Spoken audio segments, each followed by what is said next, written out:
What it do, everybody? What's going on? What's going on? What's going on? It's your boy Tech back with another video, another live stream.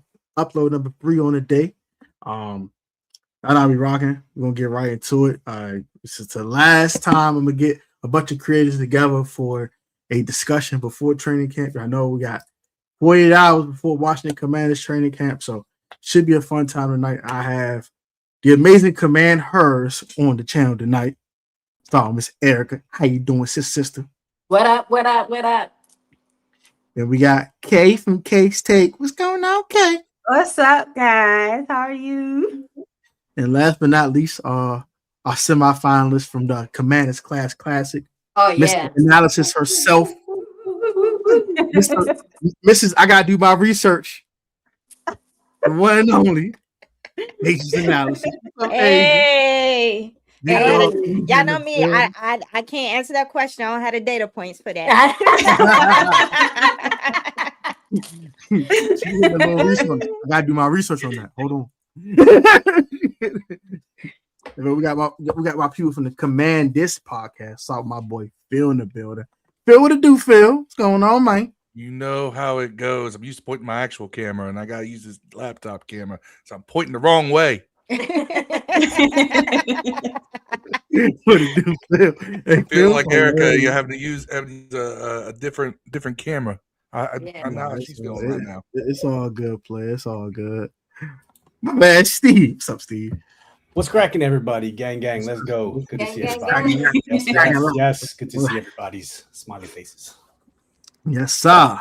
And finally, my dog, Mr. Jokester himself. Oh, man, dead with the joke. What's up, everybody? What's up, Commanders? What up to my gang? What we up to, man? What up? It's command time. It's Commander season. Let's get it. Starts tonight. Starts today. Let's go. Let's go. Camp is coming. Excited for these Camp is here.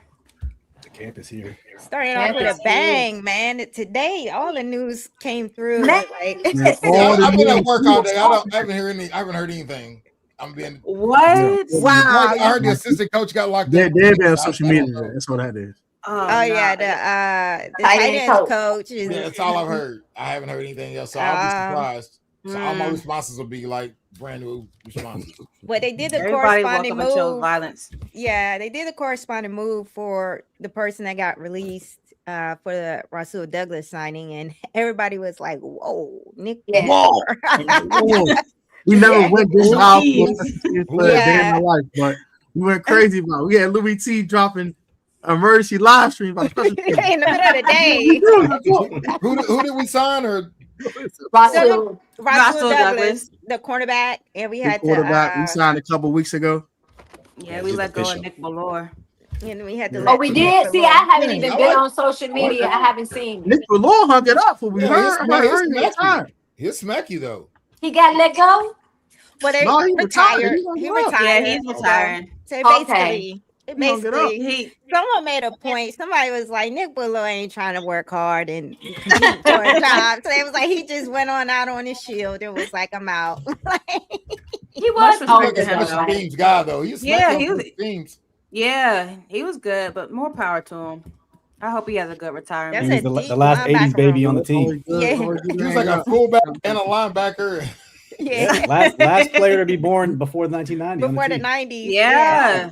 He's like Wasn't that him that made that One of play the on last special old guy on teams? the roster. Yeah. OG, born in what was that, 89. Lady Erica Lynn? What'd you say? I said, wasn't that him that made that special teams play? Who was it that we One of played? last when we popped. Yeah, He yeah. popping people, man. Yeah. He killed him though. His socks off, boy. He said that man to the infirmary. Well, hopefully I we said, can Lord. replace him with either Tyler Owens or Ali Cajo. We'll have a new Yeah. crash out. No. hopefully. Tyler O gonna send people to How to crash out. to the shadow room or something. I don't know what they gonna Yeah. send them to. They say Tyler O Ali- gonna send people to the emergency room. He Yeah, he crazy. does. Yeah. He tripping. Tyler O be knocking That's people's what we heads need, off. though. Then he'll give him a Yeah, for touchdown. real. but he- I'm here for it. I don't need Tyler to kill nobody, okay? He won't Tyler do O that. be tripping. Mine and needs a good eyeballs hit. up off the floor like on any given Sunday. His That is a eyeball. throwback. Yes. No, for real. Make your chest, Matrix. Ooh. Used to love Oh my goodness. So, I guess the first thing I want to ask y'all, we talk about the news. What y'all thoughts on this tight end coach getting fired though? Like the whole situation. What's the specifics? Like, Oh, you gotta tell Dev what happened. Basically, dude got caught with a DUI, got pulled over at 4:00 in the morning. He was incoherent, couldn't talk straight. Yeah, and he was drunk. They locked him up. See, I don't drink. I partake. Legal limit is 0.08. This man blew a 0.214, which I thought he refused to do a breath test. Didn't he refuse? He did it later. All right. I know Dev's drink of choice, so I'll break it down. It's like if the dude did 13 shots of Rumpelmans. Dang. He's white boy waste suspected. That's like doing 13 Casa Migo. I know. But they said they said that Wes Welker was running the tight ends during minicamp. Yeah, he was doing that anyway. So that tells you a lot about the organization, how they kept the thing quiet. Because I think this happened back in June, right? It did. June 7th. Mm-hmm. Yeah, so they kept their thing quiet. They should have Shanahan and 40 and then San Francisco too. They should have signed Wes Welker to play receiver. I don't know. That wide receiver room. There it is again. Hold up. We're not even 7 minutes in. Dev's already taking a dig at the wide receiver room. It's coming. We were talking about wide receivers right now, bro. I don't talk the wide receiver room right now. Because that'd be a very spicy conversation that I don't think need to be had right now. So, ladies, how did you guys start your podcast? I'm literally new to it.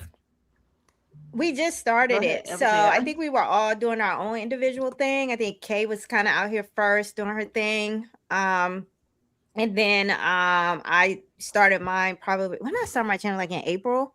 I just started my channel. And then Lady Erica Lynn, Lady Erica Lynn and I was like right around the same time. So yeah. And so we just decided to link up and do the collab channel recently, now that we all got our individual channels kind of up and going and got some momentum. So that's how it kind of came together, because we kind of saw a need. And most people were in the chat like, y'all gotta y'all gotta do something. Y'all gotta do a collab channel just for the ladies. So are y'all from the same area? No, I'm from DC, but I live in North Carolina. So I live in Virginia, but I live south of DC. I was saying I'm in the DMV. I'm in Maryland. I'm a Kentucky boy. One way away. Maryland. Merlin. I'm a Moco guy. I'm a Moco. You call me Meezies or whatever. Yeah, I thought it would be Merlin and got VA. He's Moco. I used to live like 3 blocks from Steve's neighborhood, and I was PG County. Oh wow, it's the line right there. Dang, the line's right there. Right in the middle. Them lines. That's how it is here in Richmond, because you got Richmond and you got Petersburg, and it's like right behind each other. Yeah. No, I'm not anywhere near DC anymore. I'm in Virginia, but I'm out near Harrisonburg now. But I've been in the sticks. Yeah, I'm out in the sticks now. But I'm originally PG County born and raised. So anywhere near the wonderful inside the Beltway, PG County. I ain't talking Brandywine. Y'all out here. I guess I'm the only one in the city then. Okay, cool. I'm cool with that. I'm like a mile. I'm the only one in the city. I can rock with that. You work in the city though, right, Steve? No, I work up at Fort Meade, up at right south of Baltimore. So I'm the only one that work and live in the city. That's crazy. Yeah, it's big bread right there. Shout out to Grant though. What's up, Grant? Hey, Grant. What up, Grant? Grant. What's up, G? Full command show in the building. Shout out to Grant. What up? Make sure y'all check out that video he did today. I watched that, and my jaw was on for the entire time. That joint was so fire. It was so good. I was about to sit down and watch it, and he started talking about doing film study. I was like, I gotta come back to this later, Grant, because I was multitasking. I said, this not one I can listen to in the background. I gotta lock in. You gotta be yeah, you gotta be locked in. I had the graphics, the I haven't had a chance to listen to it today. I used to listen to Grant every day, but today I did listen to. I jumped on Gerard's live today, so that was cool. Nice. Tone out there with the premium subscription graphics out there. I see you, bro. I don't got no premium. Bro, I ain't got premium nothing. Broke as a joke over there. I tell my friends all the time. I use like 3 different AI apps free. I use a free thing on each one. Try to combine. What? You gotta upgrade, man. You gotta upgrade. Man, I got my wife is like an AI expert at her job. She's like, that's actually her role. She does the trainings for it. So I like use her for. She got the like $300 something Chat GPT every month. No, I don't have that. But they pay for it. They pay for it. Not this house's budget. Oh. They did an EBT AI for me. I don't know. Yeah. I think I just got tired of using the regular Chat GPT, and then it tells me, "Oh, you have reached your limit for graphics." Yeah. That's what I'm saying. That's Chat EBT. That's what limit. I'm paying for it now. I upgraded, and it's been very beneficial. Like, you gotta know how to use it. You know what I mean? Like, it has set me up for success for real, because it gives me a plan and even a calendar of how to keep my content in order and everything. It's cool. Man, I feel goes on to make voices and stuff for like how much you like Power Rudd and De'Ami Brown. That I'm going to start on that. Yeah, but you got to be careful with it, because I think I did a story the other day. Like, I asked for, can you make a graphic for me with our coach on the sideline for something, and it came back with Ron Rivera, yo, and I was like, dog. Ron Rivera ain't even here. They sometimes they don't. You have to give it the prompt and let them know what you gotta be specific. Yeah. I really do. Coach, I really do. Here's the thing about AI, like TV tripping. I test it a lot at work, and so we're always doing new LLMs, large language models and stuff. AI is like this. It knows everything in the world, but it knows nothing about the world. That's how you got to treat it. For real. You got to take the prompt class are worth their weight in gold, even if you pay for them. I did the prompt. I did the prompt. Yeah. Unlimited knowledge. So training camp is around the corner. How everybody feeling about training camp? Everybody excited? Woo woo. It's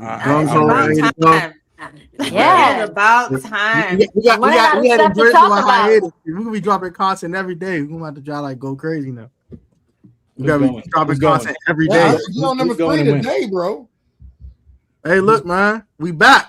Like you know what? Like in the 80s. Like when Jamaica's on In Living Color. I'm a policeman and fireman. Bro, it was like a point. All going to training camp? Videos a day at one point. On the 4th. I'll be there on the 3rd. I'm going on the 3rd. Just miss you. You on the 3rd, Swayze? I bet we in there. Okay. I'm going on the first day. Just what you look at you. Them drinks were sold out. I know. I'll be there. I'll be there every day except the joint practice. You're going to every one of them? I'm gonna try to go to every one of them. I didn't get anything for the joint practice, but I got other days. But you should have content for days. I better see a vlog every day, Kay. Exactly. See a vlog every day. I know. I gotta get into the live streams. I gotta vlog. Oh, you bet. Jump. So is everyone going? Is there anyone that's not going to be able to make it? I know you say you're not close. Gonna make it. Bad timing. Bad timing. I'll do the vlogging for us.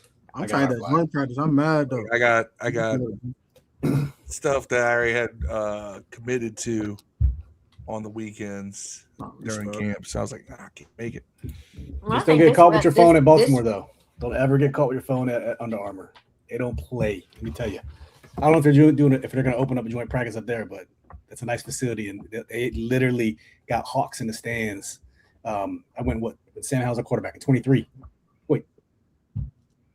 20, yeah, it was 23. It's 23. 24. 24. And man, I saw at least 8 people get kicked out of the facility for trying to film when they weren't supposed to film, text when they weren't supposed to text. They're brutal up there. Oh no! You talking about the Ravens? The Ravens one? Yeah. Okay. I'd be sour if I drove. I'm not going to Baltimore for nothing. It was so nice. I got a vlog on our channel. It was way better than our facilities. I'm not gonna lie. Everything about it. Yeah, it definitely is way better than our stadium. I'm not going to Baltimore. I wouldn't be surprised if they start putting limitations on content creators when they come out. I would not be surprised. They used to have content creator days. Like, there used to be days for us to show up. Yeah. When Julie was in charge. I don't know though. We put out better content than the Fox people and all that. Like, stop playing with us. We do this. Stop playing with us. That's why I don't watch mainstream. They've been I will say I was down repping Commanders at one of the creator days at Camp Down in Richmond. That was wild. You gotta think, you got people like me there. Steve couldn't make it, but like Rio's there. LE back when he was doing the Declassified. Corey Sanchez. All these people were there. Whatever happened to Anto the Bob? That's when Jason Wright was doing Electric Slide. Remember that? Yeah, that was Jason Wright doing Electric Slide with Rio. Yeah. Good time. Oh, wow. I just had a visual. You did the Electric Slide, Phil? Let me tell you something. It was the slowest electric slide you've ever seen in your life. Oh my God. Now I will say this: they were doing it to outstand, which is like you can't move too fast to outstand. Yeah. I don't think I'm going to take any pictures this time. Every person I took a picture with in 2023, gone. What do you mean gone, man? Like Jamin, Sam, Carson. Oh, you talking about Rivera, not for all them, bro. John Allen, all Gibson. I got like 12. I got one with Terry, so I'm good though. I did not get one with Terry. I got one with the other guys. All the other guys.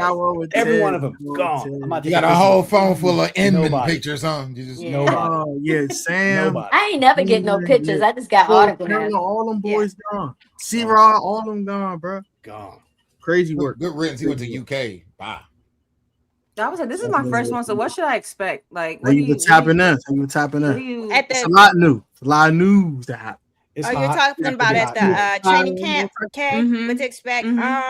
So it's go there like super early. Like we thought we were getting there early, and it was the line had already started. So it's like you gotta go like a couple hours early. It's gonna be hot too. Yeah. Well, I saw the weather. It's supposed to be like 80 something degrees. So it's still I go early, but you definitely can take your camera. You can take your like phone in there. They do let you take pictures of the players and stuff. There's a part when they start doing the actual like 7-on-7 stuff. They make you put the camera up, but up until that point, when they do have a kind of like period where the players come out and you can get like pictures and video of them kind of like warming up and stuff like that.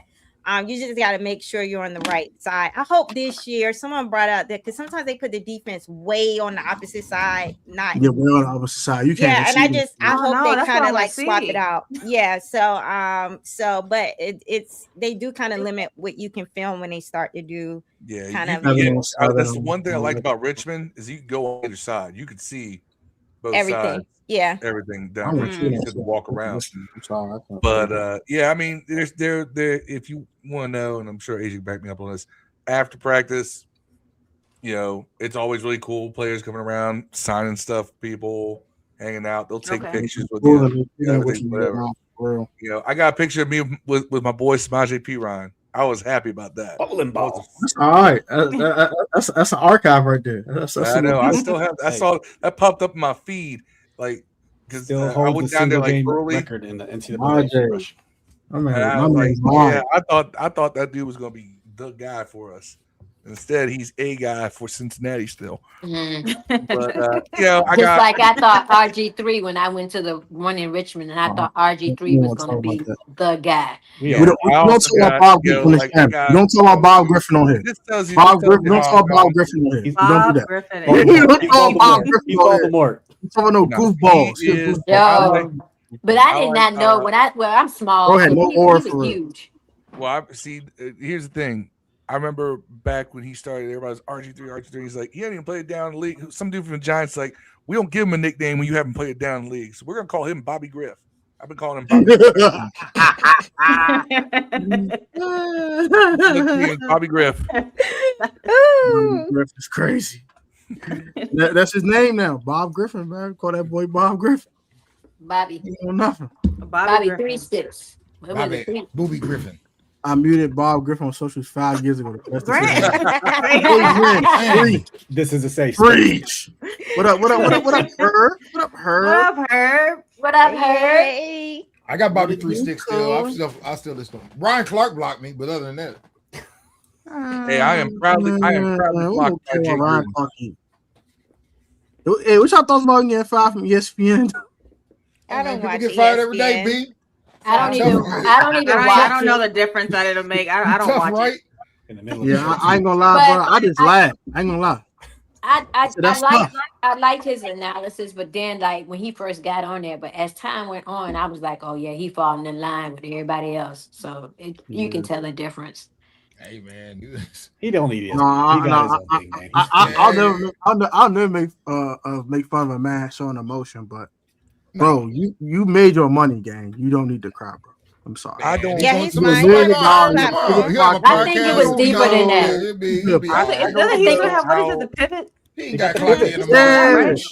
That's why he's still jumping. That thing's still like that. I mean, his wife ain't leaving him because he broke tomorrow. I understand. I don't think it's about that. I think it's like it's deeper than that. Yeah, I think he's fine. I think when you work somewhere for 10 years, and I think he needed to mourn the loss of the job where that. Because I remember when Ryan Clark started out, he was a player. He did back in the day when he had to do the internships. Like he wasn't like one of these like nowadays. If you got like a podcast platform, they just throw you up there, kind of like Cam Newton. I understand how Cam Newton was like completely dissociated from getting fired because it's like I ain't put no sweat equity into that. But I remember Ryan Clark really having to like. Back in the day when they made the athletes earn it because they had journalism back in the day. That man had to go up to Bristol, do internships. Yeah. He had to really like be a real journalist. So I can see how you invested that kind of equity into it. But like at the same time, I'm just like, bro, like I just don't think you understand how that platform is no longer for you. That audience is not for you. So you got your own thing going on. Sometimes just like you got to move on from things. So I mean. No, I give him in the moment you're having a vulnerable conversation, so maybe he need to mourn the loss of that job. But I think he's fine. I think he also talked about being accepted. I didn't mean to cut you off. Yeah. But he also talked about being accepted and never feeling like he was accepted from the time when he was started playing, being undrafted. And so I think it goes deeper than just that. So. But that's why I do as someone who I'm a little irritated by that too. Maybe because I have my own journey in the corporate environment and not feeling accepted. And that's when I say getting out of that environment. Yeah. Getting into a different environment. I feel so much better. Like, so that's where having like gone through something like that and come out on the other end of it and be like, hey, sometimes stuff is for the best. Right. I'm just at a point in my journey where I'm like, Ryan, just like, this is for the best, bro. Just like move on. Like, he about to level up. He about to elevate. Well, I wouldn't even like. I get why you showed emotion. You've been in for a decade. You went up the ladder. You poured it, sweat, blood, and tears, and all that. I get it, but, bro, you ride up. You're gonna be all right. You're gonna be all right. I miss him on what's that? The Monday Night Football, the pregame. Now it's gonna be trash. Marcus Spears and now it's gonna be trash now. I know. I didn't like him. I'm not even watching Monday Night shows no more. I did not like him on the shows where I didn't like him on Get Up or First Take. I ain't like gonna Get Up at all. Yeah, I think that's too much. Like there were times where it's like it went beyond just the analysis in football, and I think that's what got him in trouble a lot because of his very strong opinions on certain things. And sometimes people are not tuning in and stuff like that. It's one of the reasons why I don't really like Stephen A. I don't care about your thoughts and opinions on things. Like, can you just talk ball? Yeah. I did kind of. A lot of fans feel that way. But I liked him on NFL Live and I liked him on Monday Night Countdown because it was just strictly about ball. And I do think he's a great analyst in terms of when he starts to get into talking football, that part of him being a football player, like I love that for him. But I wasn't really here for a lot of the guys. I didn't like Cam Newton on the morning shows, and I didn't because a lot of that is just debate style and stuff like that. So, and I just wasn't into it. Like somebody said Netflix might pick him up. Man, I almost tried CBS picking up all that. I forgot Netflix. I never liked Cam on ESPN. Period. I didn't like Cam on ESPN either. I did like Bart Scott. Like, now I enjoyed Bart Scott. Oh yeah, I did too. Yeah. What about I enjoyed Charles Davis too. What about Shannon Sharp? I didn't like him either. That's not my style. I am strictly talk ball, and there was too much trying to entertain on those morning shows for me, to the point where I just stopped tuning into the morning shows. Like, and it's last time I watched. Once Shannon got to his off the field nonsense, off the off the record nonsense with my Michelle and all that, bro. I was like, yeah, I always want to watch. Yeah, that stuff is, but they trying to entertain. Bad weird. Yeah. So I feel like they get back to football talk, because they got all the NFL Network guys that they're bringing in. So we'll see how it goes. I kind of enjoy. They do on NFL Network now, right? Yeah. That makes it even weirder. They would fire an NFL guy. They could just put him on the network.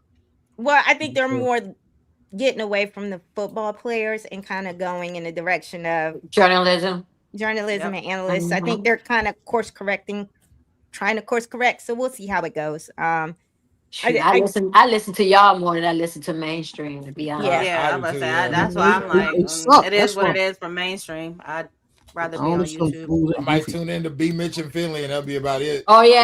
That's as far as I go. Like, local people cool. Like, I listen to John Cameron, something about it. Speaking of players, and I listen to Lake. Someone asked a question about somebody. Looks like RD is cornerback one by default, praying for Trey. Yeah. What's up with this most thing? I want everybody to go individually. Okay, so you starting at the top. What's the question? Asia at the top. Go ahead, Asia. So Trey Amos of it. I think that I got yelled at. I said that man wasn't in shape, and you would thought I said Trey was fat or something like that. I was like, I just feel like if you are naturally healing a broken fibula in the off season, you cannot work out or do the things you need to do to be in football shape. So I personally feel like that the fracture is healed, but I don't think he's ready to go in terms of like football shape. I think he needs to somewhat be ramped up, and that's what's going on here. But in terms of like Rasul Douglas, I felt like that addition was needed even before we knew anything about Trey Amos. I just felt like the ceiling of the back end depth I wasn't comfortable with, but it's like you needed another kind of like, you needed more boundary help, period. So I do think when we added him, I felt way more comfortable about this room than I did before. But hearing that Trey's not ready to go, I'm back at square one, and that now we're thin at the boundary. So, but I do see him because he's not, the room is really young outside of Amik. I don't see Amik as a high level kind of like starter. Like Trey Amos was a second year player, so he still had to prove to me he was cornerback one. I don't think he was there yet. I do think he's on that trajectory, but there's just not enough on tape for him to tell me that he's cornerback one. And I don't think Mikey is a cornerback one in this league. I think Mikey's always going to be a cornerback two. So that's why I say Rasul Douglas immediately walks into this room and he's cornerback one. It's just where the talent level is. By default, there's no choice. Yeah, but go ahead, Erica. Yeah.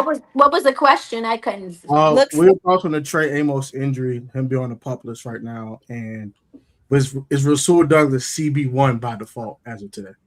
Oh yeah, he's absolutely CB1. And when I saw that he was on the pup with Trey Amos and the others as well, I looked at it, and a lot of people saw it and it's like, oh my God, they got really worried and stuff. But what the key word for me was active, so he can be activated at any time during training camp. And so I wasn't too worried about it. I understand that he is just coming off an injury, and they're just being patient. This is what professional organizations do. They make the right decisions, and sometimes we're just not used to it as fans, seeing stuff like that, and we automatically think the worst.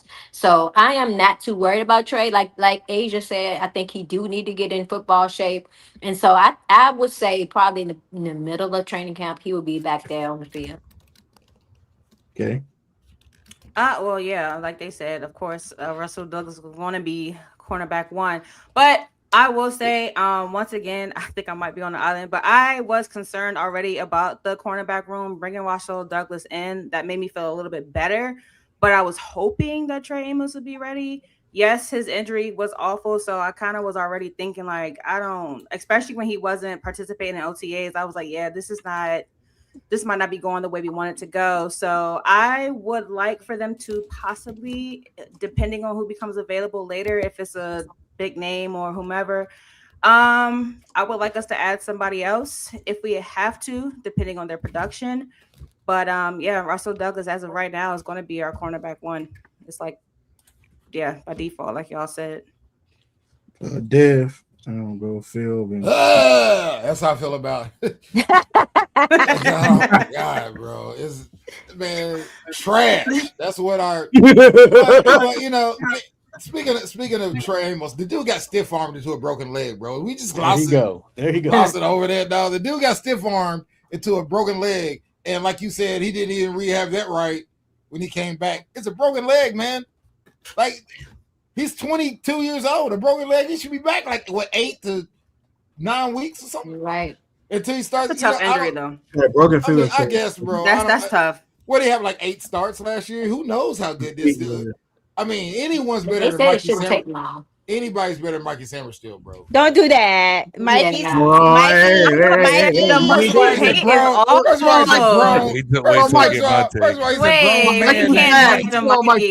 He is a grown man at 5'8" named Mikey. That's the name they gave him, though. No. I'm actually a fan of the dude. I'm actually a fan, man, but he's just not good enough to start. I'm like, the dude gave up all kinds of touchdowns last year, man. It was like did you realize what he was playing with last year? I mean, I know who they was playing against last year. That's why when I hear these practices, they're like, oh, our receivers, they look good with just Terry out there. I'm like, because they playing against the Special Olympics at cornerback, bro. What? You know what I'm saying? OTAs don't count. The wide receivers better look good. They playing against air. Like, Mikey Sarah still got beat like he owed people money out there, bro. He got beat like he had an Aaron's furniture couch in his house. You know, answer the door. That's how they was beating on him. Like Aaron's furniture beating on your door. When you rent a center, it's beating on him like rent a center, bro. Did you feel that way about him in 2024? I felt like he wasn't the number one. I mean, this is how bad he was. Lattimore got cut because he's not that good. He was better than Mikey Sanders still last year, bro. No, he was not. Man, pull up the stats. I'm going to interject here. Men lie, women lie, numbers never lie. Pull up them grades. I'm interjecting here. No. We're not doing this. Yes, Mikey was bad. I'm not disagreeing. Mikey gave up a league top touchdowns last year. But bro, at least he forced turnovers. Marshawn couldn't look for the football. At least Mikey did something right. Marshawn did nothing right. Marshawn didn't get a touchdown with no seasoning. What are we talking about? No, he was bad. Lattimore gave up a sheer number of explosive plays and yardage through DPIs alone, bro. I'm sorry. How many touchdowns Mikey give up? That's his name. How many touchdowns Mikey gave up last year? Marshawn Lattimore, his son, on national television. He made Trey had a higher PFF grade, Dev. He said, Mikey was like, I ain't talking about Trey. I'm talking about Mikey and Lattimore. Mikey had a 52.7 last year, and Latimer had a 53.2. So right. They both cheeks, bro. Double cheeks. We're arguing over who's the most cheeks. The cheekiest. You know what I'm saying, bro? The only reason y'all giving Mikey benefit of the doubt. The only reason we're giving Mikey benefit of the doubt because he's a second or third year player, and we didn't have to give up second round picks for him. That's what made Lattimore so bad. If Lattimore was picked in the 5th round and played like Lattimore did last year, he'd still be on the team, bro. But because he wasn't, we got this other guy on the team who's just as cheeky. He's just as ass. I think a draft pick is going to get the benefit of the doubt because of upside and developmental runway. There's no more developmental runway for Lattimore. Right, that's what I'm saying. Yeah, he's already going to decline. Right, that's what I'm saying. That's why we're hard on him. But if you just looked at the numbers and watched how they played on film, Yeah, I played that dude, and he still played bad. He still was trash. The whole defense was trash. I don't Yeah, think trash. say, 29th. And I mean, forced turnovers. what do you do to fix this, though? What do you do to fix the corners, man? A better pass rush. A better front. A better front. Better pass rush. We better hope it works. Let me help you out here, Deb. We had one of the most caps Go in ahead, the league. go Bring it ahead. home. Bring it home. Let me get to my thoughts in a second. Your thoughts on Amos, and we'll get to this Mikey and Lattimore thing. Let me see if I can turn this conversation in a different direction. After Dan Quinn took over the defense last year, Lattimore's gone. Mikey was playing better than he did early in the season. His play picked up when Dan Quinn took over the defense because they were putting him in better situations to benefit his skill set. I don't think Rasul Douglas walks in quarterback one. I think he's CB2 right now. I think Mikey is CB1 at the moment. Wow. Ooh. Hold on. Super chat take priority. I can give you one moment. Yeah, of course. Hey, Mikey let him on BBL levels of cheat. Oh my gosh. Man, I'm telling you, they're both bad, bro. I don't know. Go ahead, continue. I'm sorry, Phil. Go ahead, continue. My fault, bro. Go ahead. Anyway, no. You need to get that one off. But and I get it. If you look at it, everybody was terrible last year. But everybody being terrible brings down everybody's individual level of play too.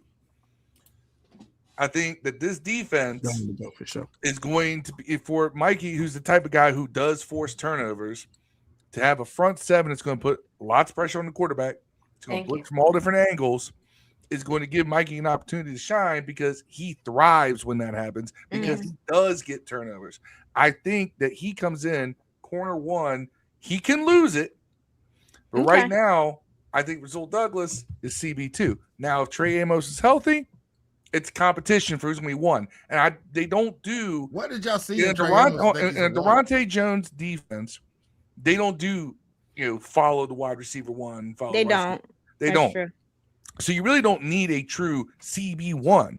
It's just going to be you got to do your job. Do your job. Who's across efficiently. Yeah. So what did y'all see? I think it's kind of a. It's not really a great conversation to have because we're not going to be running man. We're going to be running lots of zone. So what did y'all see in Amos? I think that Mikey played really well in 2020. Prototype. I mean, just size, height, and all that. That's it. Yeah, I mean, if you're thinking like, I guess what I saw him in a moment when it comes. I liked what I saw when he was against Neighbors that game against the Giants. If you want to type I liked how he kept. I liked how he kept up with Malik Neighbors. I mean, that was. If you want to know, exactly. I mean, that's he did a good job. He made Neighbors work for every yard he got in that game. But you notice that they didn't throw his way. In 2020, on our podcast, Dev insisted we should turn Cam Sims into a safety. It's on wax. It's on wax, ladies and gentlemen. On wax. We have that. We have that clipped to this day. They should have. Dev wants a 6'5". He probably beat out Quan Martin. He probably beat him out. So Dev likes big body receivers and big body corners. That's why I've spent the entire offseason selling him on Antonio Williams because he wanted some 6'4" dude. That wide receiver. I get that. I get it. It's really good. Same thing at corner. All right. Yeah, size can be an issue, but when you got quarterbacks getting hit in the backfield, throwing these balls up, looking like an average Taylor Heineke pass, just kind of wobbling out there, it's going to be perfect. It's a hospital ball. Yes. What did you call it yesterday? He's going to be picking them off. The hospital. Some of the top end wide receivers in the league today are not big receivers though, so that doesn't track there. I just want a good one. I don't care how big. Yeah, so I mean, the 6'4" receivers are tight ends nowadays. Like they not spending money on them boundary receivers like that. They going out there getting them a tight end that can run receiver routes, like Reverend and Chig or whatever. So I just need somebody better than Treylon Burks. I need Treylon just to be a red zone target. We got two of them. We agreed there. He was on the team for like 10 weeks and had like 8-9 catches, bro. I don't know what y'all gonna see this year. Y'all didn't see it last year. He was on the team most of the year last year. He didn't do nothing. I want to hear. But everybody was hurt. Steve's take on the question on the Amos stuff and all like that. Miss K. Listen, like I also had a concern. Cornerback room and center, my two big concerns. So yes, I'm worried. This is supposed to be a fracture, a November 2025 fracture. If you ever had a fracture, it requires no surgery. Usually it heals on its own. So yes, I'm worried he's starting on the PUP list on a position group that was already a little bit suspect to me. But like y'all said, just be conditioning though. The linebackers alone will change the dynamic of the defense. The athleticism, Chanel and Sonny, that's all I need to see. The cornerbacks will be fine. Yes, Dev, Mikey gave up 9 touchdowns last year. Credited with 9. Marshawn Lattimore, 2. What did we see in Trey Amos? He's credited with 1 touchdown last year. Just one.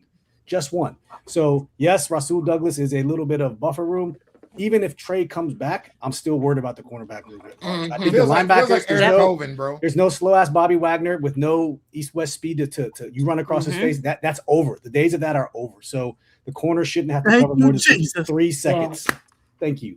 That's my take. I like it. I also think our corner play is going to be improved because Will Harris is back and Nick Cross is back there. Oh, at safety. So I like Cross. So my thoughts on the whole Amos thing. I'm gonna keep it short and brief because I know I already want to talk. So my thoughts on the Amos thing is, why you not healed yet? What is going on, gang? Like, bro, it's 9 months, gang. It's a 4-month injury max. That means I don't think he took his rehab seriously. Nor do I think I think bro's on Twitch a little too much instead of being on that field. I'm sorry. I'm not that type of guy that we all got podcasts and channels over here. But we're not professional athletes. I need you to lock in, bro. I don't think he locked in this offseason. You know what? I feel you on that. I don't think he was locked in a lot. Like last year, he wasn't. To me, he wasn't. He just doesn't have that focused mentality to me. He just doesn't. A little too chill. Too chill, like his name. I don't have enough information to say that. Like, I don't mind. I don't mind you being chill. I just watch body language. Yeah, it's hard. I think he's just a young guy. I'm okay. I like that. I need a few guys on the team. I need my cornerback one to have that kind of bravado, right? I need bravado. Just like I need me a little diva wide receiver. So like you gotta have I like what he brings in his demeanor. I will say this: it is really hard to judge rookies on an off season because they coming straight out of the college season so they don't get to have a true off season. So I don't think, I will say this, and I'm trying to choose my words carefully because I do think that it is not intuitive for young players to have those professional habits. So I do want to agree with the take that maybe, I'm not going to say he did not take his rehab seriously. Maybe he's not there yet to understand what all it takes to rehab to bring your body back up to the level of play it needs to be. Yeah. He might be one of those younger players that are just like, okay, I feel good walking on it and running on it, so I'm good to go, right? That's never being injured to that level before. I understand what's needed. So I think that maybe there's some lessons that need to be learned. I said this on the feed. I said, if you had information that his fibula was not healed and it was still broken, you draft the corner or you pick up another boundary corner earlier in the free agency period. I think they had an expectation he was good to go. He gets in the building and the physical stuff is not there. Maybe the bone is healed, but he's not hitting markers. He can't cut on it. There's no explosion. He can't do certain things. That's because in the off season, you are not necessarily working out to the level you need to work out to. So I think that's kind of what happened. I think he's a young player that probably misunderstood what all was needed to get his actual body back into playing shape. And that it was as simple as just let the bone heal and I'm good to go. So I think it's some growing up that some of these younger players have to do in kind of being professional athletes that, you know, they don't have it. We don't have that veteran leadership, especially in that backfield. Like they're all young. Somebody said, tell them about Dorrance Wise and Amos having the meeting in the Instagram. I think they all. No, they never had a meeting in Instagram. I did think that. Yeah, I think they all ready to go and irritated with the pup list. So we'll see. We'll see. We'll see. Oh, speaking of Dorrance Armstrong and Dietrich Wise, we can get our thoughts on that too. I'll go ahead and kick my thoughts off real quick. Not surprised that Dorrance Armstrong is on that list. You know, the ACL tears nothing to play with.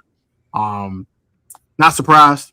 I don't know how he's gonna look off this injury. We'll find out. Before the injury, he was out there just giving offensive tackles hell, and then he got hurt. So I don't know what's gonna happen with that once he does actually come back.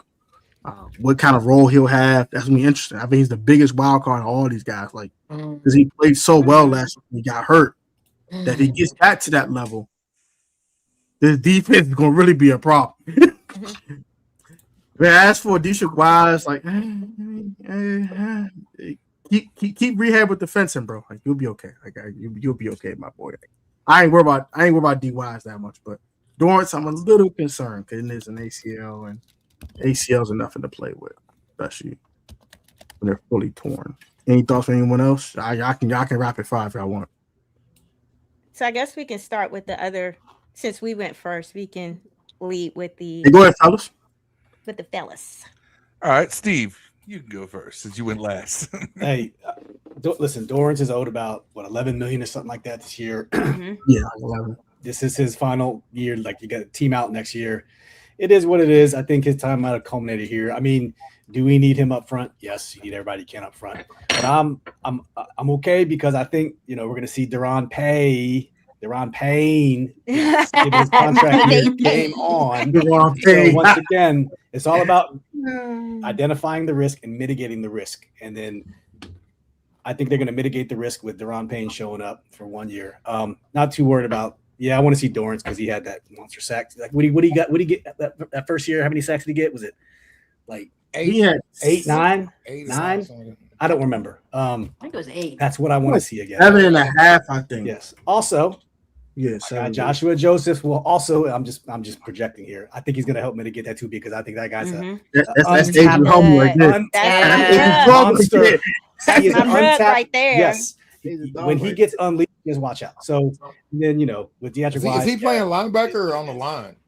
Both. You can't trust the depth chart, so we don't know it. Like one day I saw him as a linebacker, another day I saw him as an edge rusher. I don't know what they're gonna do. He said, I think they're gonna use him all over. In his interview, he said they got him playing Sam, so he's gonna play some linebacker, and then so he's gonna be like with Owe and.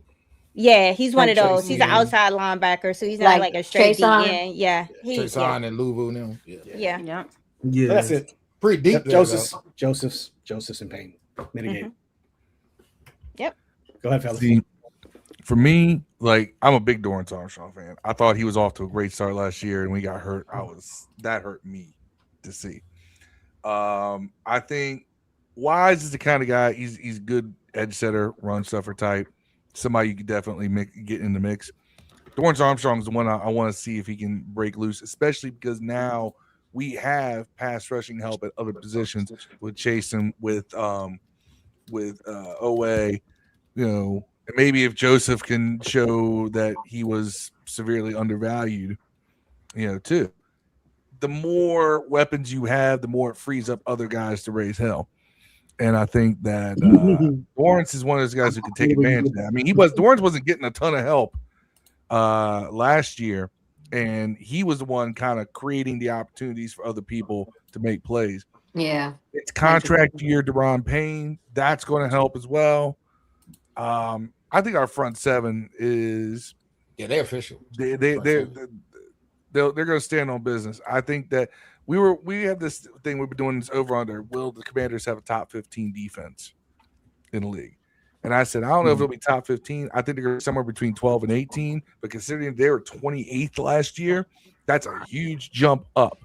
And I think they can do that with a rather thin cornerback room.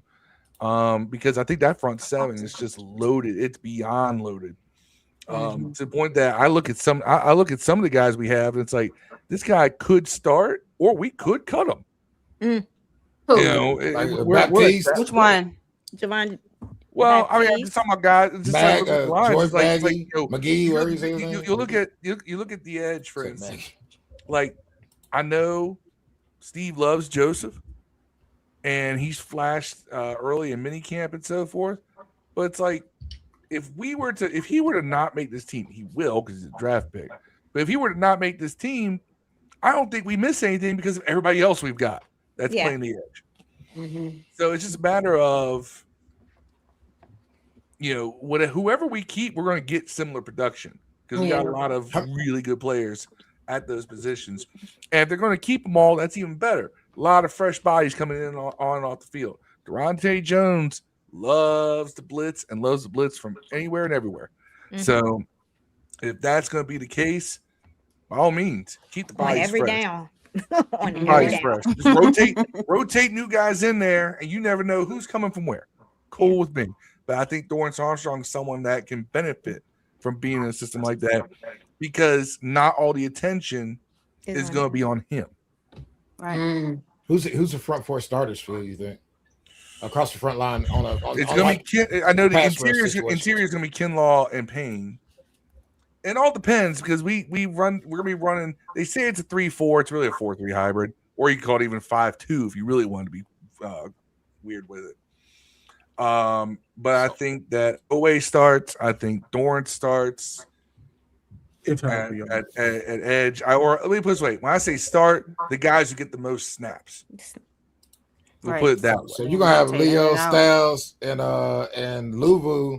And you also got Chase in there. Does he sign that contract to sit on the bench? Well, Jason only signed for like $7.5 million or something like that. It wasn't a heavy contract. Yeah. I mean, and he's gonna get plenty of play time. He's gonna be key in that rotation. All right. I think he signed to be a pass rush specialist. I'm Mr. Historian here. So I'll tell you this. Back in the day, Richie Pettibone was defensive coordinator. We would rotate. We had a steady rotation on the defensive line.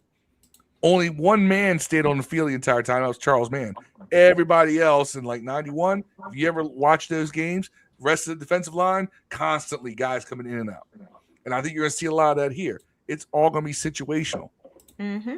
They're going to put the people in for certain situations, certain packages. That's where that versatility comes from. So guys are going to get. You're not going to have 11 guys, doing 90% of the snaps for the most part. So you're going to have a couple guys get those. Packages. Yeah, there's going to be tons of packages.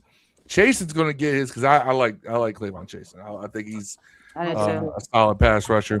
I love Owe. I'm a Penn State guy, so I love Owe. Yes, sir. Well, and they paid him, so he better. Yeah, right. They paid him for a reason. Yes, right. He better. Yeah. But they also paid a receiver. Bro, you ran receiver, bro. Nah, I'm good. I'm about to we ain't talking about it. But man, y'all want to have this conversation? That's what we doing? What was the? I forgot what the topic was. How we feel about Dietrich Wise and Dorrance Armstrong? I think I'm gonna just say ditto. Most of what they said, I don't think Dorrance Armstrong, to your point, because of that ACL and because he's a pass rusher, and I think he's going to need a little bit more because of how he works off of that knee. You don't want to put him at risk.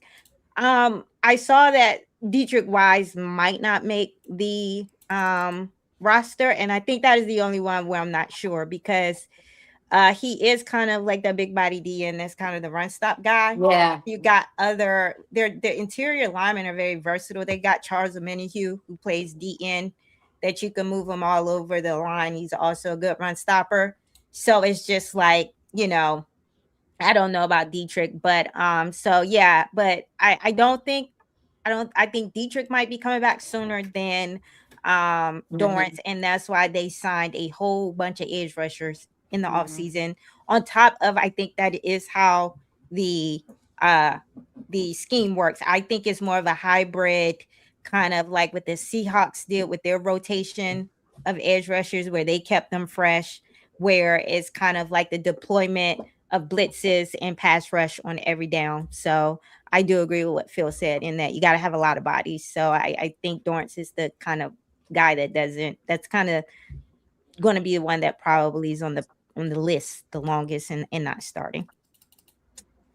Yeah, he's gonna get plenty of time once he's healthy, just because of that contract. They're gonna want to see if they can get their money's worth out of him for sure. Yeah, I think they're gonna let him get his snaps. He's too good though. Like you cannot ignore what Dorrance Armstrong brings to a defense. You can't, even if you have other guys, he's still a DN that can play head up on the larger tackles. He's a very physical edge setter, and he's very great as a single gap penetrator, and also as a just as a rusher and a run stopper. So he does way too much for you to just bring him back and kind of push him off to the side because you got Owe and Chase on. So they'll find a way to use him. I completely agree with that. Y'all pretty much said. I would say y'all pretty much said everything. Yeah, that's what I don't have anything to say. Y'all cover all bases. Yeah, and I will say I do think it's more like and McGee. Where'd y'all see I think McGee's on the lineup. What's he gonna be? You said Louisville? Newton. He's gonna be rotating in the middle. He gonna come on that bench and play. He gonna come on that bench, boy. He ain't starting. Yeah. I think like a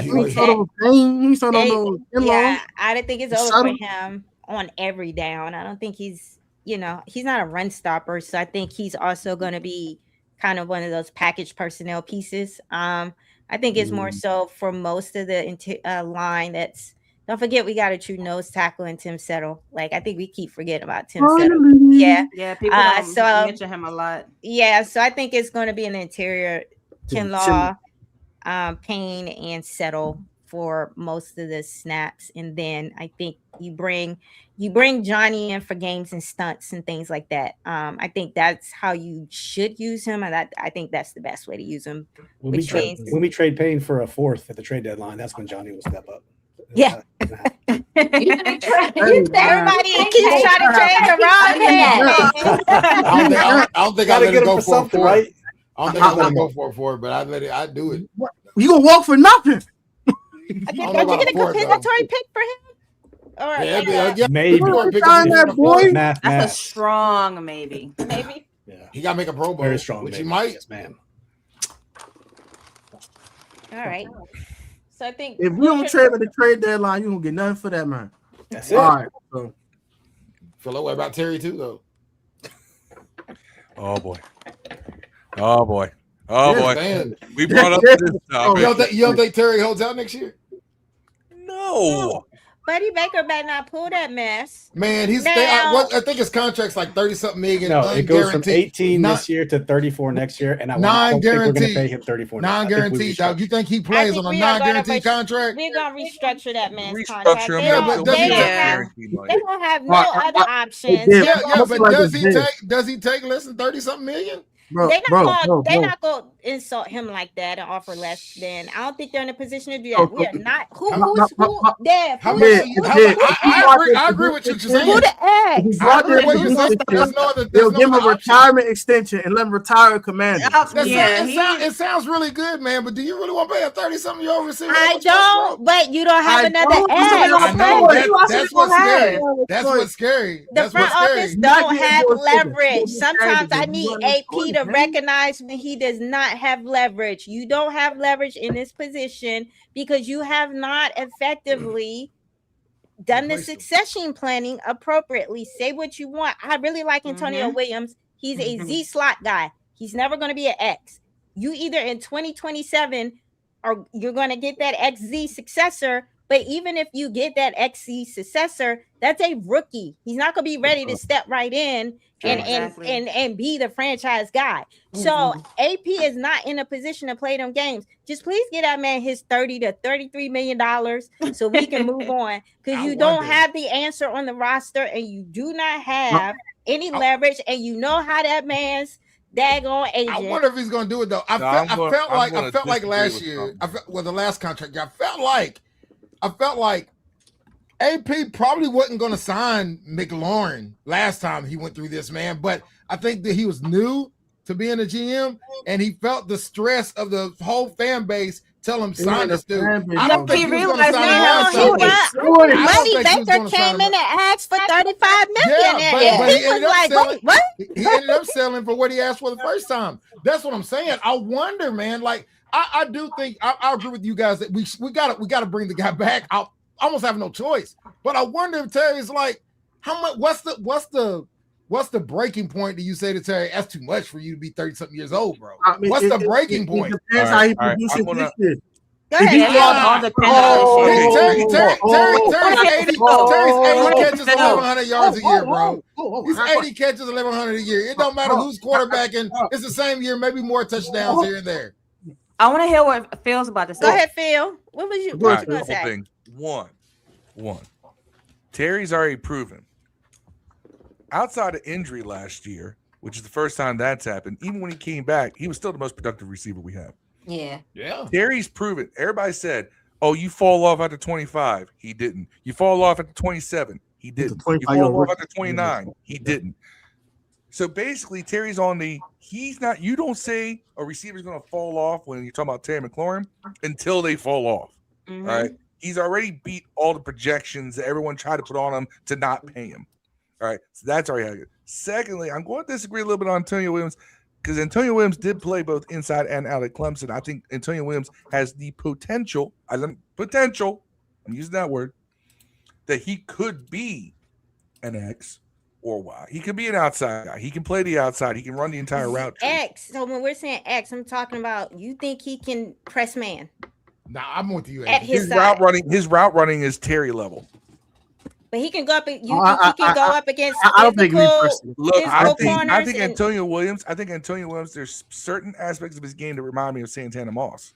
Okay. I think it's Debo. I like him as Z. I'm not. I will have to see it as X only because the prototype of these corners have changed. We're talking about these very long, lengthy, physical guys like Gonzo, PS2, and Stingley. They gotta be able to stay with him on them cuts though.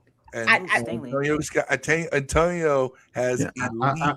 I don't think he is Z right now either. I agree with Adrian. I need to see it. I said he's a Z. He did say potential. I said no. I said he is a Z slot. I don't think he's an X right now. I don't think he's an X. Now the X is up on the line. Being pressed on the Z plays a little bit off, and that's why I give him the Z because he can get his releases off, and he doesn't necessarily have to get off of that physical corner, so to speak. Like I think he gives you more as a boundary as a Z. When I think about a wide receiver one franchise person, Antonio is going to have to demonstrate to me that on this level, I love him. So this is not me disrespecting him. This is me going. I have not seen it yet where if you look at guys like JSN, if you look at guys like all of those guys, they play in motion a lot. These coordinators are moving them around a lot to make sure that they're not getting jammed and pressed. So if we're talking about he's operating in a scheme where that's how the coordinator is going to get him off as a wide receiver one, I won't disagree with you. But we are talking about just straight up lining them up. And him having to get off these more bigger physical corners on the NFL level. I don't look at anything that an ex receiver does in college because that college play and the defensive talent in college is totally different.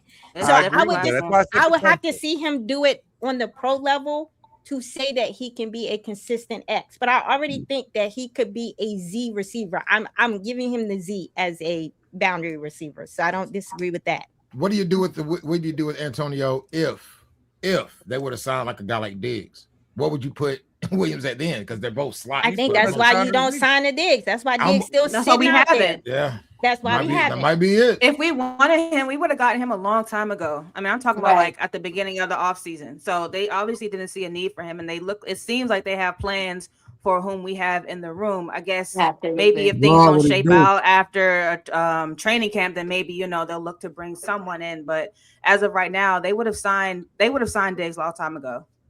I mean, I already have Antonio getting the third most targets on this team this year. Me too. Mm-hmm. Behind who? Get more targets. Behind Chig. Behind Chig. Jaden loves the tight end. Yes, he does. He's gonna have 1,000 yards. She's gonna have 1,000 yards. I said what I said. Chig is the opposite of no yak Zach. I think it'd be Chig and Rashad White. I've been telling Rashad you. White- I ain't gonna lie about He that. might be he could be a close third.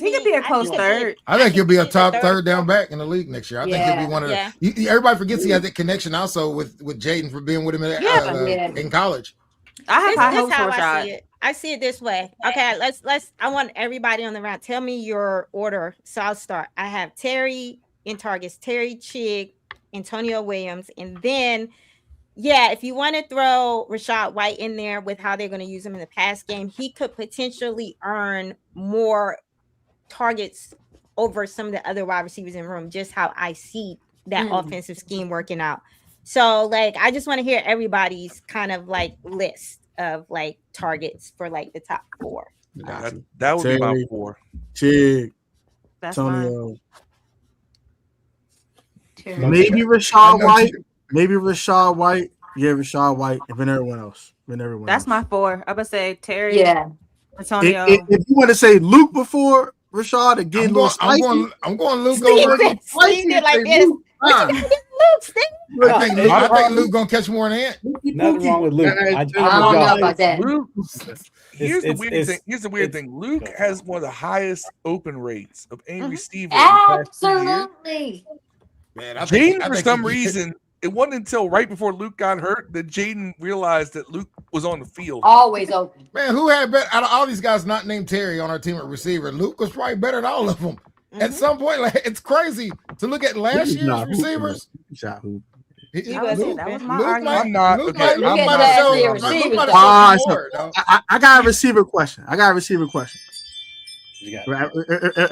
After everybody get their target shares, are you a Burks or Luke guy? Or woman? I'm a Luke guy. But I hope one of them just plays well, man. I don't care about the name on the jersey. I just hope that Commanders receiver plays well, man. For Luke too. Yeah, I'm more of a Luke guy. I just think Traylon Burks was going to be the guy that people want him to be. He'd already be that guy. He was a first round pick. First round picks don't suddenly develop in year 5. 7, 6. Yeah. 6. See, I'm a Burks guy, but I'm not expecting him to be like a first round pick. I'm just expecting him to be a solid receiver. So that's half our fan base. Was it like a 4th receiver? Half our fan base saw that one great catch and immediately wanted to crown. But see, I'm not basing that on. I'm not basing on just that one catch. I look at it from a different perspective, and so do I. he is injury prone.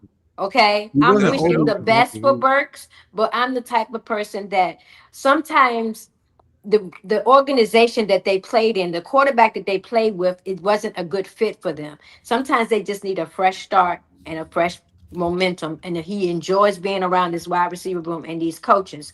I think if he can stay healthy, he will be a definite solid piece. Not going back to his first round status. I don't think that. But he is going to be solid in this. What solid look like on the stat sheet to you for Traylon Burks? I would say about. He caught, just to let you know, he caught like what 9 catches, maybe 9 catches in 10 games. 600-700 yards. That ain't no way. That's No way. No way. I want to hear 300, 400. I didn't hear that much. Let's hear from Steve, because I think Steve the only one that has not. Okay, Luke is fine. Nothing wrong with Luke. Phil said it. Like Traylon, you're not good in year 6. Like you don't just get good in year 6 or 7.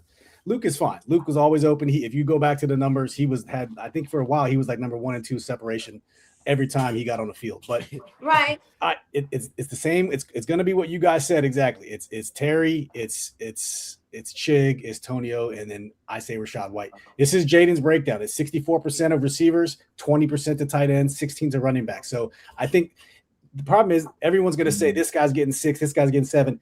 Jaden's going to hit 3,800 yards. Let's not anything over that is gravy. He's a 3,800 yard guy, I think, because there's going to be a lot more running, like deliberate running, not Cliff Kingsbury running where it's empty yards. It is deliberate, situational. Not Ryan Kerrigan 4 sacks in one game, we still lose. Empty. It's like deliberate running. So I think the running game will offset. People's like, this guy's gonna get 1,000. This guy's gonna get. I don't think there's that many yards to go around. Yeah, you're right. You got a point there, but we also had to factor in the fact that last year you judge these receivers from last year. Really, you can't, because who was throwing on the ball? Yeah. Who was down to quarterback 2 and 3? So to answer the question about Luke and Treylon, it's Luke for me in terms of just targets. Like if you are sitting back there as a schemer and you're scheming someone up consistently to get targets, it's Luke. I just think that's where he is as a wide receiver versus Treylon. Treylon is more of a possession receiver, red zone target. I can't ignore his body type and profile. Y'all talking about big body receivers, you got to have at least one in the room. You got to have a receiver that when you don't have grass, you start to get in red zone and it's not a lot of grass to work routes, you got to have a big body receiver that could just go up and on catch radius, hands, get it, right? So he has a role in the offense based on his profile. I just don't think he's the type of receiver that you are intentionally building your scheme around to get a lot of targets. I don't think he's that type of receiver anymore. So that's kind of how I see them. But I do like Luke in a scheme where you have other high priority weapons occupying defenders, because I think that's why he's always open. I think he's very smart. I think he finds the spaces in the grass. I think he finds and attacks defenders in those mismatches. And so that's one of the things that I really do like about Luke. And that's why I think that Jaden has to put forth more effort to look for him, because he is working hard to get open. Mm-hmm. And when he does get open, he doesn't drop the ball much. Yeah. And then he is getting you yaks and explosive plays, and he makes his way into the end zone. So Luke is not, I think a lot of people, when you say Luke's name, you think we're talking about Luke like he's like this elite wide receiver. No, Luke does some things. He's solid, bro. You gotta just, and teams. Yeah, and teams, yeah, it's just solid. You gotta have core guys in the room. You gotta have core players that are just like that's just going to be there as these guys kind of leave and rotate out and go through their next contracts and go to the next team. I feel like Luke is that type of guy that's just going to keep renewing his contract and be a solid contributor for the team. You got to have some of those guys in the room. Like everybody can't be the elite wide receiver that's going to, after his contract is up, be looking for big money or leaving to the next team. So hopefully that answers your question. That answered my question perfectly. Thank you, Asia. You already know how I feel about Luke. And Burks thing. How you feel about Luke, Miss K? No, I mean everything about like what Asia and what Steve said. I mean, he's that guy. I saw glimpses of it last year before he was injured. He was on a trajectory to be a solid, and like Asia said, I'm not looking, because people are giving me so much flack. I'm not looking for him to be wide receiver 1, wide receiver 2. Right. He plays his role well. He is an efficient receiver. And people are talking about Jaden's trust level with him. I'm not sure where that's coming from either. I don't think they were on the field enough for that to kind of, start meshing. But I think this year we'll see it a lot more. And I mean, yeah, it's nice to have, 1,000-yard wide receiver 1 and all that. But with what we have coming in, I mean, I'd rather just everybody get in there, stay healthy, do their job, be efficient, and we win games. That's it. That's what I'm talking about. Yeah, that's it. So that all that like wide receiver 1 talk, and even like the talk about bringing somebody in. Me personally, I don't think we need anybody right now. We'll see how training camp shakes out, but I don't think so. If we did, we would have got somebody. Man, you're right about that. I'm not saying we're going to get somebody else. I mean, if you ask me if we should, yeah, you damn right. Yeah, for sure. Man, I think we got the worst. I think we're probably a top 5. Who's out? Who's out? Are you asking me who would you rather grow with this team, or are you asking me who can help more than who would you right now? Our second receiver, you would think might be Luke or Burks. Let's just be honest. That might be the case, right? So if you're asking me if somebody in free agency is better than them two, I can name a few off the top of my head, bro. I'm not saying that's who you need to go get, but if you're asking me who's better than Luke and Burks, I can name about 6 old dudes that are better than them dudes, bro. Okay, like, so but you're talking about wide receiver 2. You said wide receiver 2. Yeah. But those guys are not the wide receiver 2, though. I feel like they might be, dog. No, bro. No. Antonio Williams. It's Antonio Williams. So you like 2 receivers. Who's the second receiver? Antonio Williams is Z guy. That's what I'm saying. You can play him. He inside out Z. Okay. I can still name guys on the bench that's sitting at home probably better than him right now. Like they, we didn't get a rookie. They think they're better than what we have. That's not what was asked. They're asking me who you're going to sign. That's guys out there better than the guys we have. You should sign them. But we didn't get them. We can't always be replacing these young players. Right? That's true. That's the not the argument. That's the argument. That's the argument. That's the argument. Okay. So we're gonna pay more for somebody that's a veteran than we're gonna give before we give our rookie a chance. Let's talk about Antonio Williams. Okay, so Absolutely, here's the thing. 100%. So here's the thing. Clemson's wide receiver room. That in 2025, coming into 2025, that was a top 3 ranked wide receiver room. Mm-hmm. And we talking about Ohio State and Auburn, top 3. Mm-hmm. And he was one of the standouts. He was the guy in a top 3 ranked room. Now, he was number 3 or 4. I can't remember. I got to go back. But he was up there in terms of touchdowns and what he was doing compared to some of the other top wide receivers in college. Right. Now, I understand if you are in I need to win now mode, go out and give me a guy that we might be in different areas there. The reason I feel that way, if you are in win now mode, I get you. If you are in win now mode and you think we are one wide receiver away, then go get you that guy that's going to get you there right away. I don't think we're there, and you still need Jaden. You still need Jaden needs to have a wide receiver room he can grow with. Look at Caleb Williams. Caleb's wide receiver room is someone they drafted in every round. They let the veteran go. He got but they had like 3 first round picks. We got Lucas Cameron. I get it. Antonio Williams was a first round graded prospect. You're looking at him just because he was drafted in the 3rd round. He can't give you what a first round draft pick gives you. I'm looking at him because he was drafted in the 3rd round. So was Luke. So was Diami. So was the other guys didn't work out. I don't know why they're not doing that. They're not the same tier wide receivers. I'm gonna go on a limb and say AP reached on Luke. Luke is not a 3rd round talent to I'll give you that. And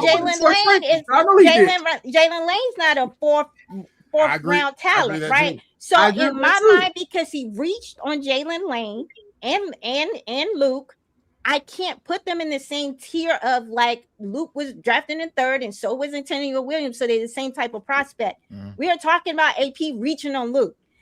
Also, we have to keep in mind what happened in the draft. I really think there was a lot of people who didn't even mock Antonio Williams to us in the 3rd round because they didn't think he would be there. He was going to be there. They thought he was going either late 1st or 2nd round.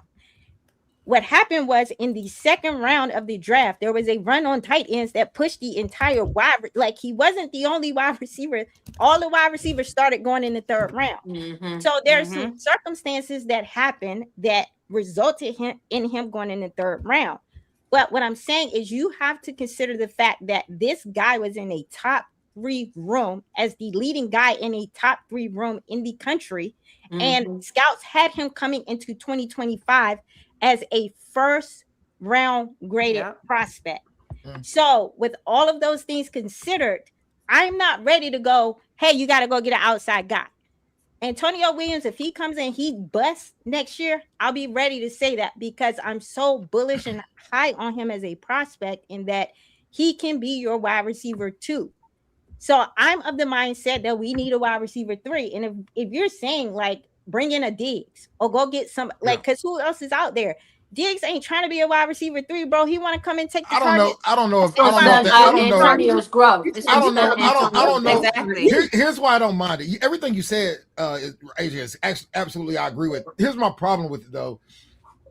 You have a quarterback that's in like his 3rd year, right? You're on a rookie contract. At some point, man, you're gonna get to the point where you can't get blue chip top guys at a high price in free agency or trades because salary wise, all your money is gonna be. Daniels is gonna be a top 1 or 2 paid quarterback in like a year or 2. That's happening.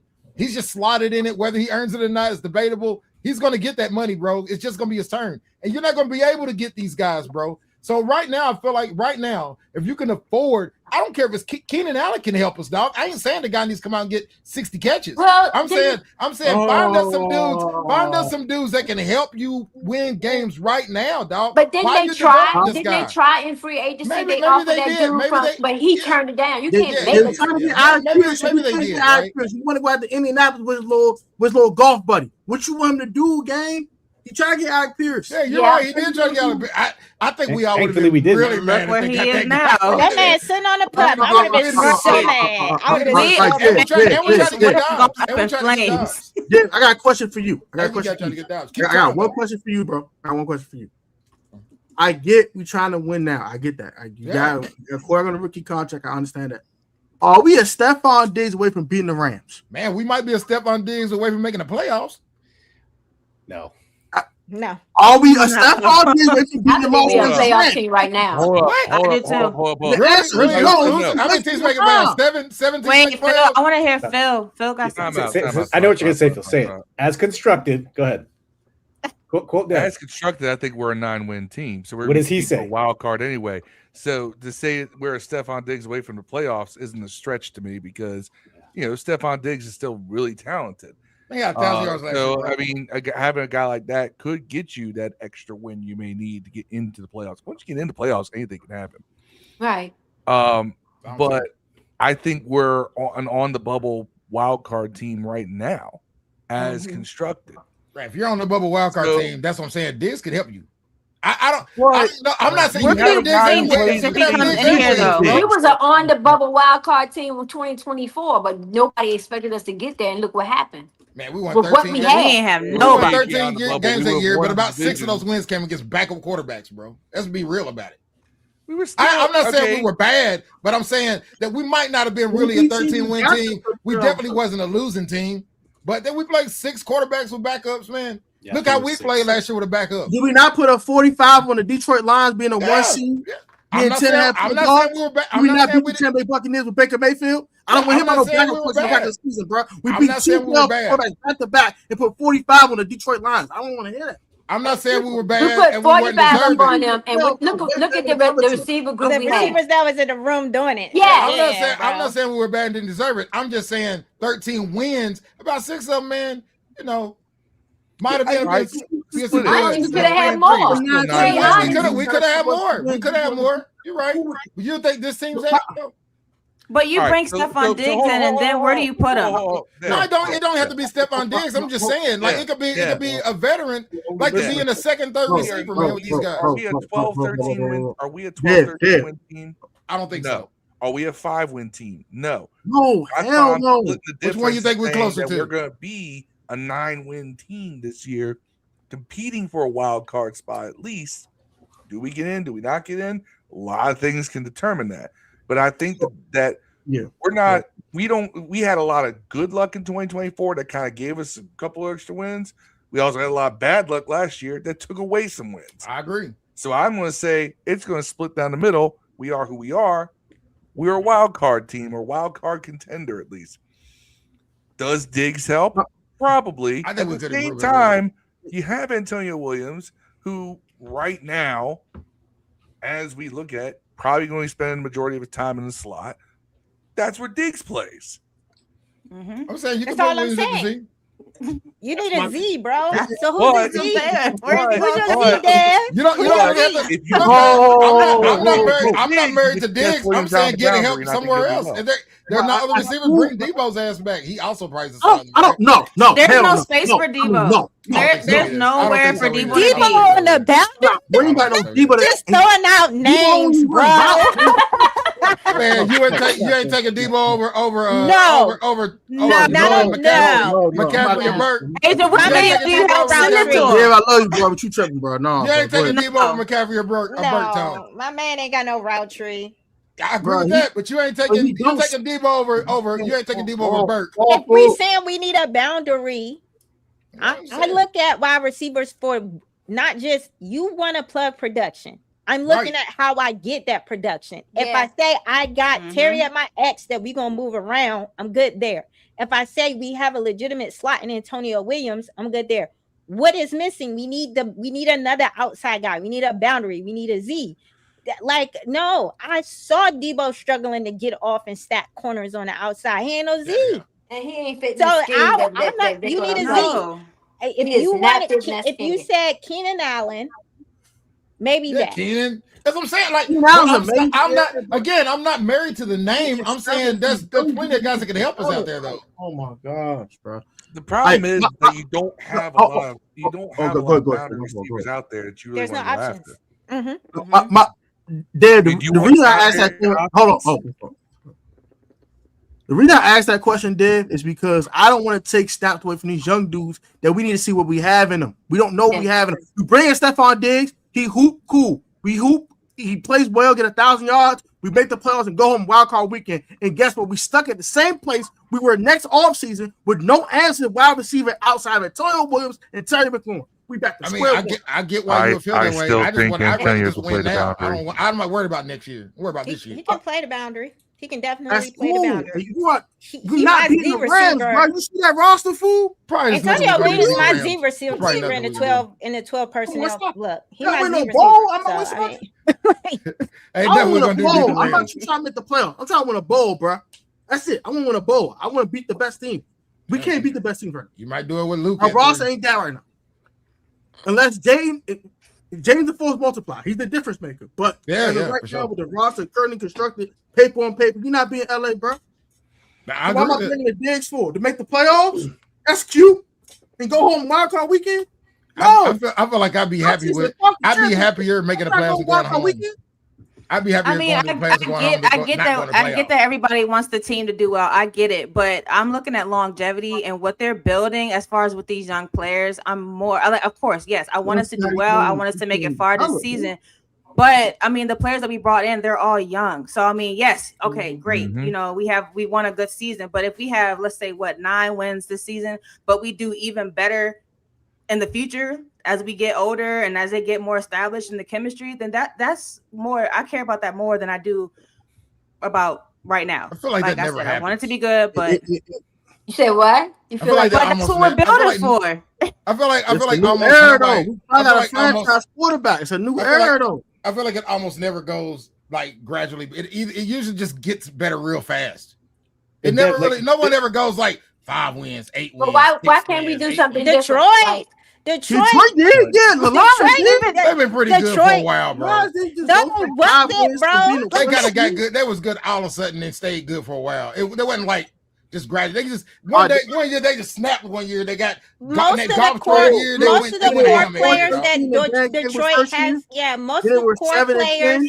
Yeah, and then they were good. Most of the core players that Detroit has on that roster right now that they've been winning and hooping with for the last couple years were there when they were 1 and whatever or 2 or whatever, because they were their draft picks, that they were working the draft and develop model and working their way in building through the draft. So I get it. You got the stud. I get everybody in the fan base that is looking at Jaden like, we got the stud, we got to strike right now. And we got to maximize his rookie contract. So I get the argument you're making, but it's a delicate balance of you got to figure out who you are bringing in, right? Because if we're saying that Antonio Williams is the wide receiver 2, right? You have to prioritize getting him his targets, his snaps. You cannot eat into that. Now, if you want to get down further into the depth chart and add a guy in because you think the back end of the wide receiver room is not the best and you want to elevate the floor, I give you that argument, right? But all I'm saying is these are 1-year rentals. So you are back at square one where you are going to keep renting out a veteran receiver every year because you keep stunting and taking away targets from the younger guys. So we're never going to get where you want us to be with the younger guys because you're trying to bring in 1-year rentals. And it's just, you can't have it both ways. So you kind of have to stand pat this year, see what they got going with a few of these younger guys. We got 3 rookies on 3 rookie contracts. You got to at least give Luke and Antonio Williams a chance. Even if you are not sold on Lane, you got to see what we got in Luke and Antonio Williams. And then that 2027 draft class is where I feel like you find that XZ boundary, or maybe the 2027 free agent group, because that's a good free agent group. Maybe you go out and find that more established XZ for kind of, the Terry replacement. But I think for this year, I don't think the market is that great, honestly. Like y'all keep trying to bring in all these people that I just don't think it's worth sacrificing the growth of the young guys for the guys you're trying to bring in. Like I could see it if it was like a high end elite free agency group. It's just not that, so it's not worth it to me.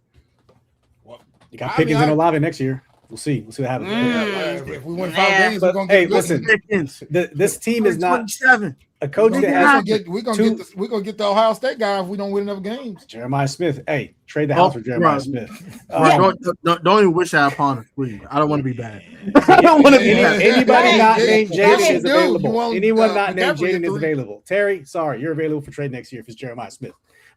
This team, listen, this is not a win first team. That we a coach with going in with 2 first-year coordinators does not scream, I'm close to the playoffs. That's a guy who's got time to figure it out.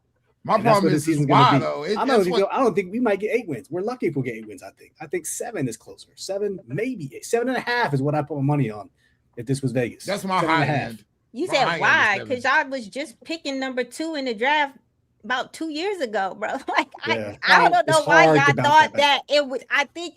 My problem is I felt like the quarterback was the main thing that this regime had to walk in and contend with, is just finding the franchise guy. The entire roster had holes and was cracked. Right. I can't believe he covered all the deficiencies up. He covered all the deficiencies up. Yeah. So I think they're leaning on that this year for him to cover the deficiencies. No, that's kind of my problem. No, that's not. You think they switched up the coordinators because they trying to cover deficiencies? Yeah, they got tired of I get. Look at what we did to our defense. I mean, just their defense alone. The defense is done. I'm more upset about the skills positions, maybe not the other guys. And I get you. So I get that. I think that's the argument. That's the argument. And it's not even just that, it's corners too. But it's because I feel like, Washington had one of the top 5 cap situations in the league, man. It's like at skill positions, man, you didn't really come through. And that's when you have a guy like Daniels, man. They went. We knew I had the ring. We missed out. Yoda, ain't no try. Just succeed. Well, if you can try all day. On one player. We're not paying $81 million for a center. I'm glad we didn't do that either. Also, not a skill position, but I'm glad we didn't do that. The wide receiver took a pay cut, to stay in Indy, bro. Like they was gonna pay him more than Terry. They was gonna pay him exactly. They're gonna pay him more than Terry. I think we all look like some patience here. And look where he is now. Who was out there? Okay. He hurt too. Are we really pressed for a Wan'Dale Robinson? Were we really geeking for a Wan'Dale game? I don't think so. Were we overly geeking for a Romeo Dobbs? Are we serious? We breaking a bank for Raheem Shaheed? Pre-draft. Mike Evans is old as dirt. Jalen Naylor, bro. That's gonna be nice for the Dotson. You want Jahan Dotson back? What we talking about? Before we draft John Dotson and Wan'Dale, so let's put up on the hating on the Wan'Dale. Beyond slot receivers. Phil, you a slot guy? I'm a guy. Let me keep going. I can keep going. There was no free. The free agency receiver group was not. Yeah, I believe you. I want boundary wide receiver right now. Your best free agent bet right now is 34-year-old D-Hop. Yeah. Or Noah Brown. You want to bring Noah Brown? No. Whatever we gotta do. For the record, I don't want to see Noah Brown to never stop with his team ever again. We have this same argument every Thursday on our show of Dev screaming at us for 20 minutes of how bad the wide receiver is. So if you want to have the show again Thursday nights, you'll hear Dev scream for 25 minutes about how bad. And then another 20 minutes. My piece, bro. I said my piece. They brought in Chid. They drafted Antonio. I was gonna wait. Like they brought back Yami. Like they are building something. We gotta revisit this. We gotta revisit the same panel like in the bye week, and then just discuss how our receivers is going. Let's do it, y'all. Put it on the calendar. Yeah, put it on the calendar. Same group. Put it on the calendar. When we got like 3 wins, I want to hear y'all say. By the way, first 8 games. I'm not hoping for it, but first 8 games of the year, man. First 8 games of the year, what's your record? We would be 500. I'm cool. You think so? The first 8 games of the year, we'll be 500. We had 3 wins after 7 weeks. I hope if you're right, I'm going. My friends are gonna hate me if we're that good after 8 games. They're gonna hate me because I'm gonna talk. trash. No, But you gotta stay over there, Dev. You gotta stay over there now. I'm not one of those fans. I'm not one of those Commanders fans that would love us to be losing, so I'd be right. So you be right. I want to be wrong and win, bro. Okay. I want to win. I don't care whose name's on the jerseys. I want to win, bro. But that's my problem. I'd rather win. I don't care about this. I'm a Knicks fan, dog. F them picks, bro. That's how I feel. You know what I'm saying? F them picks, bro. I want to win, bro.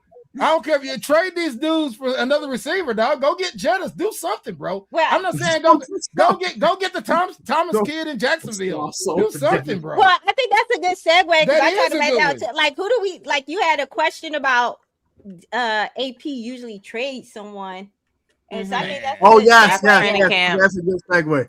So I like AP. Oh, I think AP is a solid GM. We'll talk about it. So AP has done something the last 2 seasons. He has traded a player away in August in the middle of training camp. He shipped away Brian Robinson last year for a 6th rounder. And the year before that, he sent John Ridgeway for a pick swap and banished Jahan Dotson to wide receiver 5 for the Eagles. Yes, I said that. I don't care. I'm disrespectful. So does AP do it for a 3rd straight season? And who is the main trade candidate to ship off in Armstrong or Payne? You trading Armstrong? No, I'm not saying I would. I'm saying candidates that I think he might trade. Last year the contracts, bro. Mm-hmm. That's the only reason. I don't want him traded. Luvu. I would say that. Luvu. Whoa. Mm-hmm. I mean, he's the top. He would be the. Look at the linebacker room. Look at the linebacker. I think they're out on Jordan McGee. They won't tell you that, but I think they're out on Jordan McGee. I had asked that question. Where does he line up right now in the linebacker room? I don't. I know there's a lot of hype of Jordan McGee. It just hasn't materialized. He was so bad in coverage last year. Bobby Wagner. See, that's another thing. We were just talking about bringing in a wide receiver and stunting their growth, and that's what happened when Bobby Wagner came here. It stunted McGee's growth. What about Ben Sinnott? I don't think McGee was good enough to grow into anything. We're not trading Ben Sinnott. I think he's a run-of-the-mill linebacker that when you really sit down and look at what he offers, I don't think he has the coverage instincts to be that versatile in coverage. I think he's a Mike linebacker. And if we saying he's just a basic Mike linebacker, who's he sitting behind? You're talking about 2 studs that play inside, and that's Leo and Sonny. So I don't disagree with you, Phil, because I've been watching a little bit of Waller Wednesdays on Louis T stream, and every time Louis want to talk about that linebacker room and keep McGee on the roster, she be slowing him down. Like the last episode, she was going, well, Kane Madrano was out there and he has command of the defense, and she was bigging up Kane Madrano. So this is like the second time Candy has been kind of like every time they talk about that linebacker room, she talk about everybody but McGee. And so I'm not sure if they're out on him. McGee might be the new Nick Bellore. He might be for you to stay on this team. You got to give us special team snaps. I had that conversation. You at that piece, bro. Like I don't think he's gonna. Might be I don't know if he has enough trade value though, where you can go out there and say we got this guy. So that's why I say Luvu was second team All Pro. He was an All Pro in 2024. I think Luvu still has enough value where you can go out there and shop him around. And people still respect that 2024 tape, because I remember our defensive coordinator in his introductory presser, he was raving about Luvu. So so I still think that's why I say Luvu. I say Luvu because he's playing kind of like this outside linebacker. And so if we're talking about the way this defense works, and those edge rushers are kind of like slotted in as outside linebackers, he on that outside competing with guys like Chason and Johnson Joseph. So I think Dorrance Armstrong too has a lot more value. Yeah, Dorrance is why I said him. Like one we're supposed to be running. You said what? What'd you say, Phil? I said I think Luvu has a lot more value in the defense that we think they're going to run, because Luvu is the type of guy that if you just unleash him on a quarterback, free run, or unleash him on a running back, just let him go. Let him run down. Let him run. Yeah, but we talk about he a blitzer. We talk about what he does as a blitzer. You can get that from Sonny. You can get that from like you can You're get gonna blitzing. but You can get it from that's Nick Leo, Cross. too. That's They Durante Jones blitz. defense. They blitz from everywhere. So we talking about a player who specializes in blitzes where we're in a defensive scheme where they blitz from all levels. Right? They bring, so it's like, what does he do where you can convince AP not to shop him around because he didn't get an extension. As a GM, I got my GM hat on. If I'm not gonna give you the extension and I'm gonna let you walk in free agency, I would rather get something for you before I let you walk in free agency. That's how I'm thinking about it. I understand the thought process. I respect the thought process. Just that I don't see any other outside linebacker on this team that has.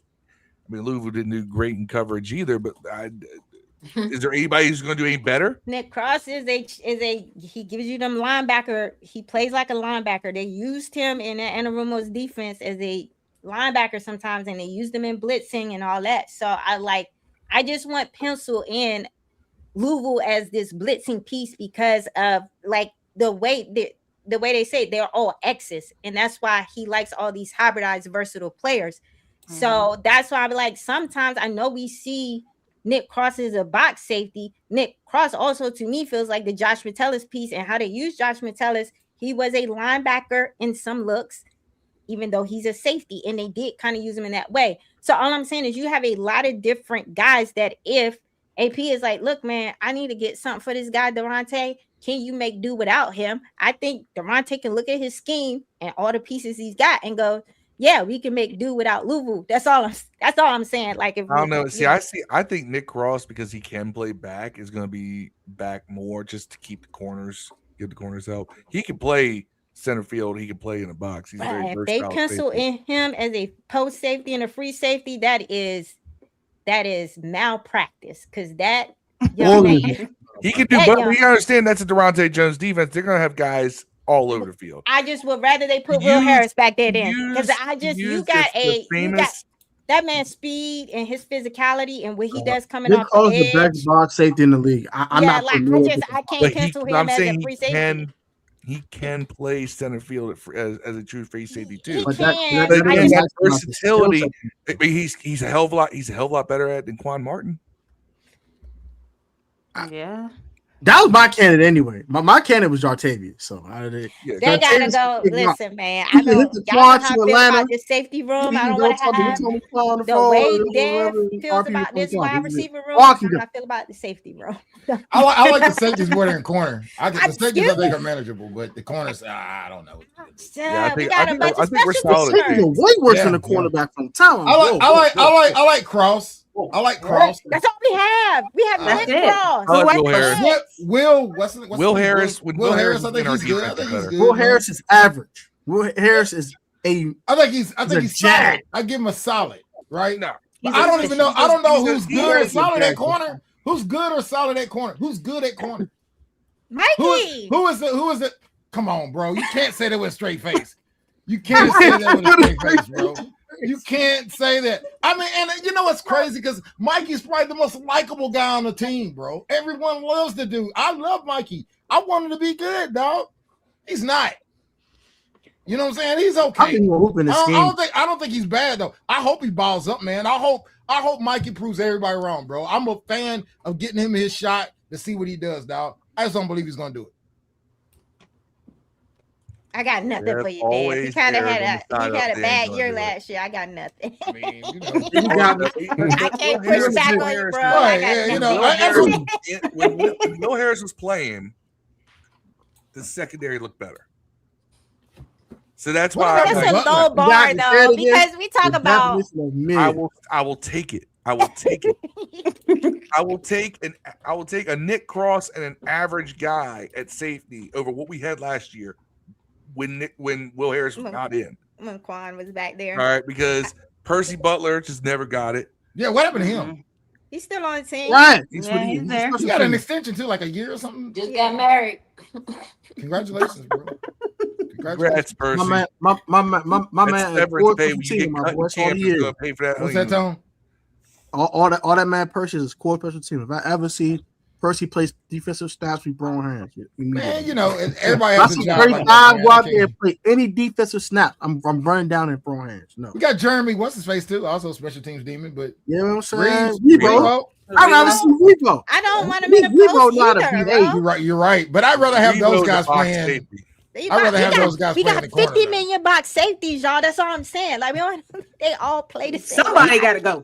Asia, you talking about yeah, right. Somebody does got to go. Candy talking about Kane Madrano, right? On to Atlanta. I'm talking about who you say, Steve? You said Candy was talking about Kane Madrano, right? Yeah. You know how many snaps he played last year? None. Exactly. That's why every time she talks about it out. Yeah, every time she talks about listen, man, I don't want to talk about Joe Witt. We not. Yeah. Listen, I go off on these coordinators on my own channel, so y'all just go over there and get all of the therapy that I've gotten out about Cliff and Joe Witt, because I don't understand why. Listen, we were not good last year, and we got to a point where we were losing. I just don't. Some of these guys you could prioritize getting the snaps, right? Like at some point, put Kane Madrano in there, see what you got. None of it makes sense because like the whole staff doesn't make sense because they were like, we're going to set Jaden to get him so he enters the season fully healthy. I understand that. So why were you playing Terry? You already know what you got. Why were you playing him at the end of the game when he's come off an injury? Yeah, why were you playing Wagner? Why were you playing Ertz?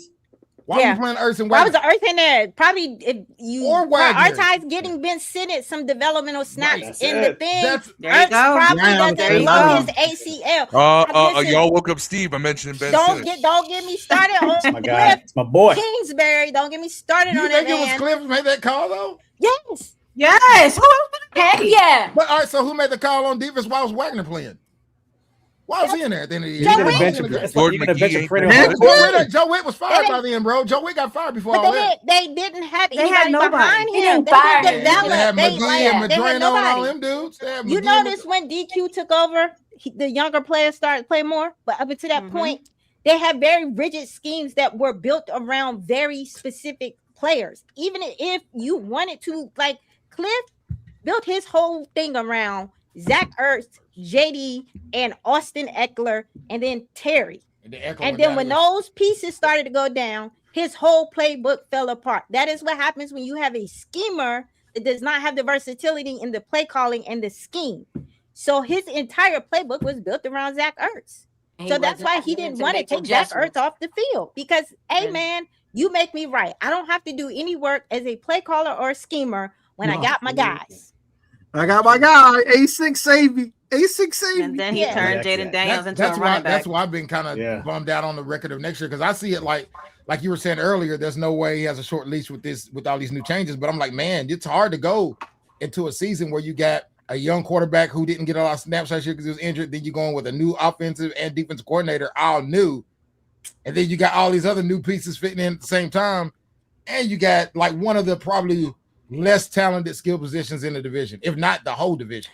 Listen, DQ did sign off on the coaching staff, so I'm not shooting him no bail on hiring Joe Witt. That's it, or Cliff. I always wonder why he didn't go to McDaniels. Oh, Josh McDaniel? No, Mike McDaniel.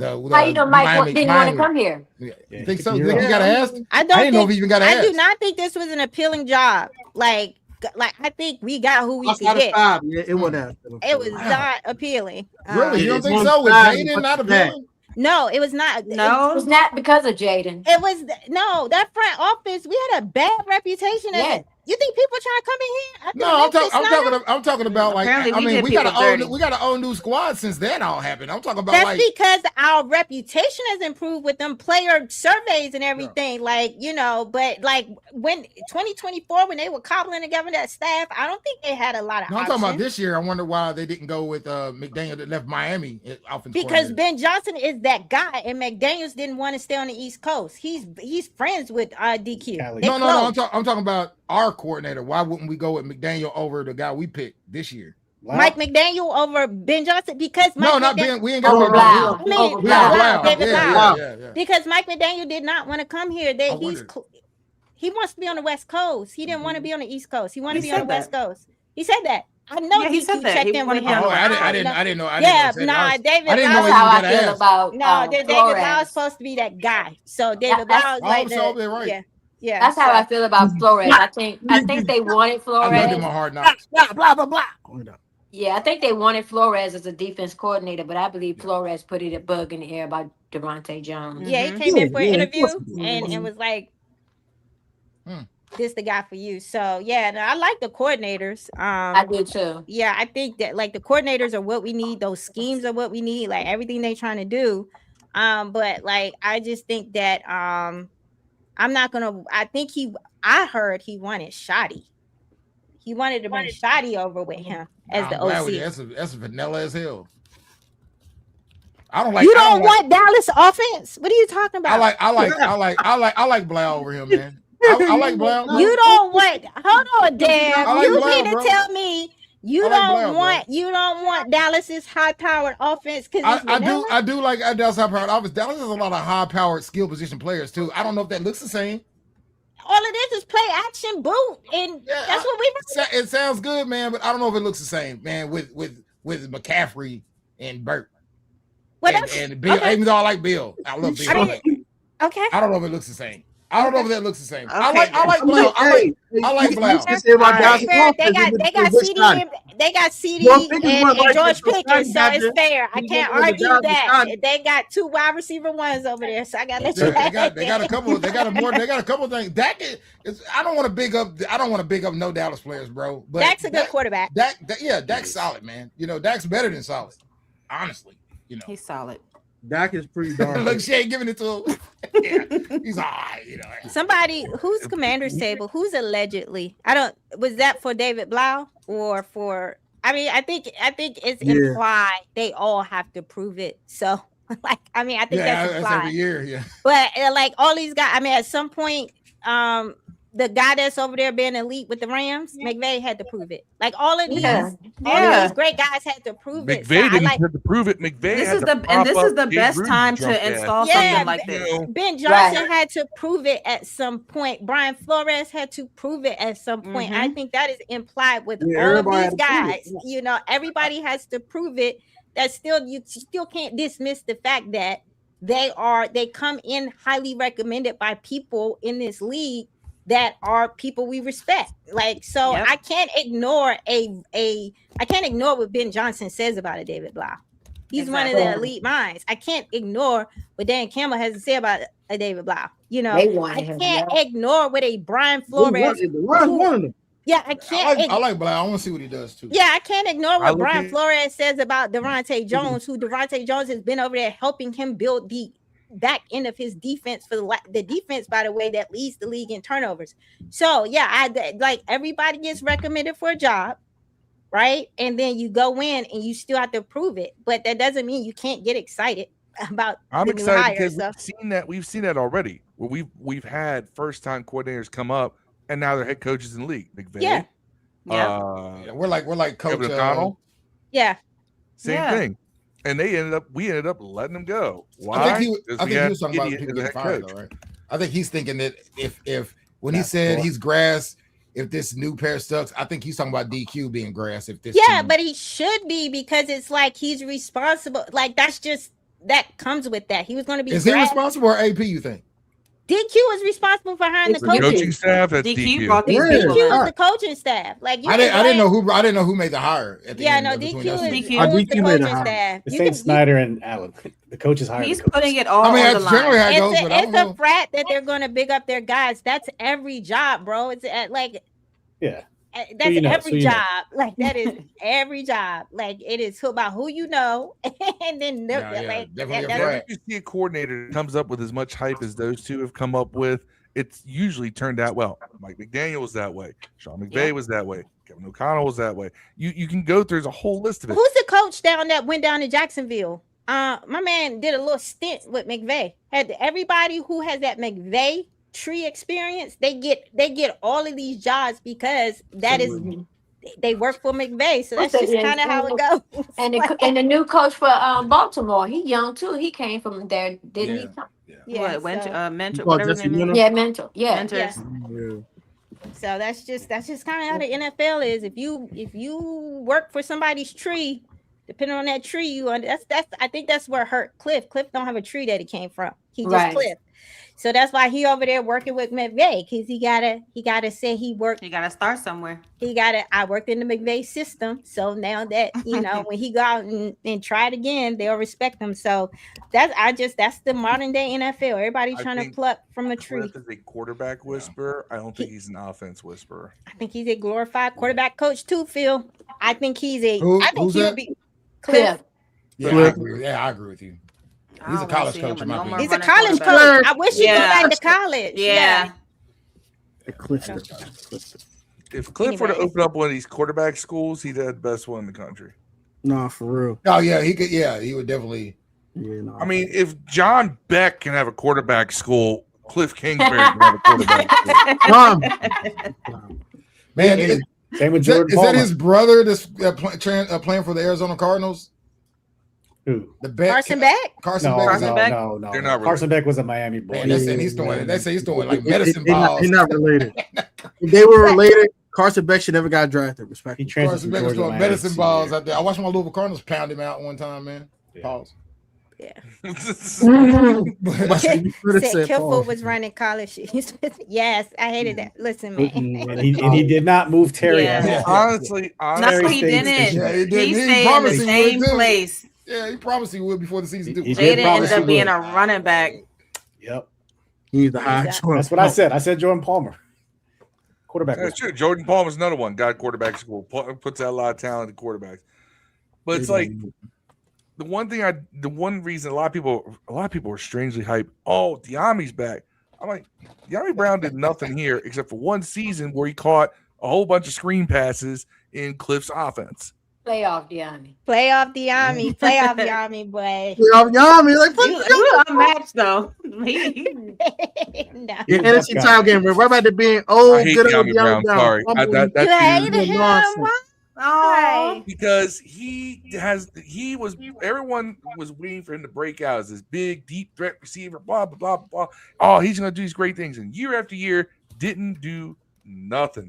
I think he averages for his career about 1.2 catches a game, and half his career receptions came in one season.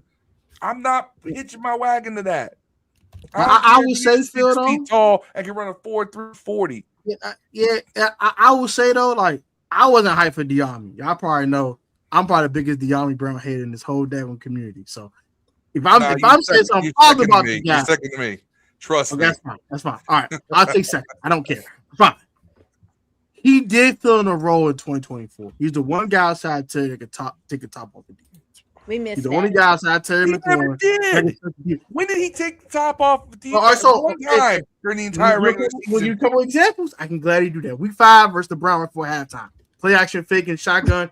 He burns the corner, deep fries him, 10-yard separation, easy touchdown, 50-yarder, 21-0 at halftime, game over with.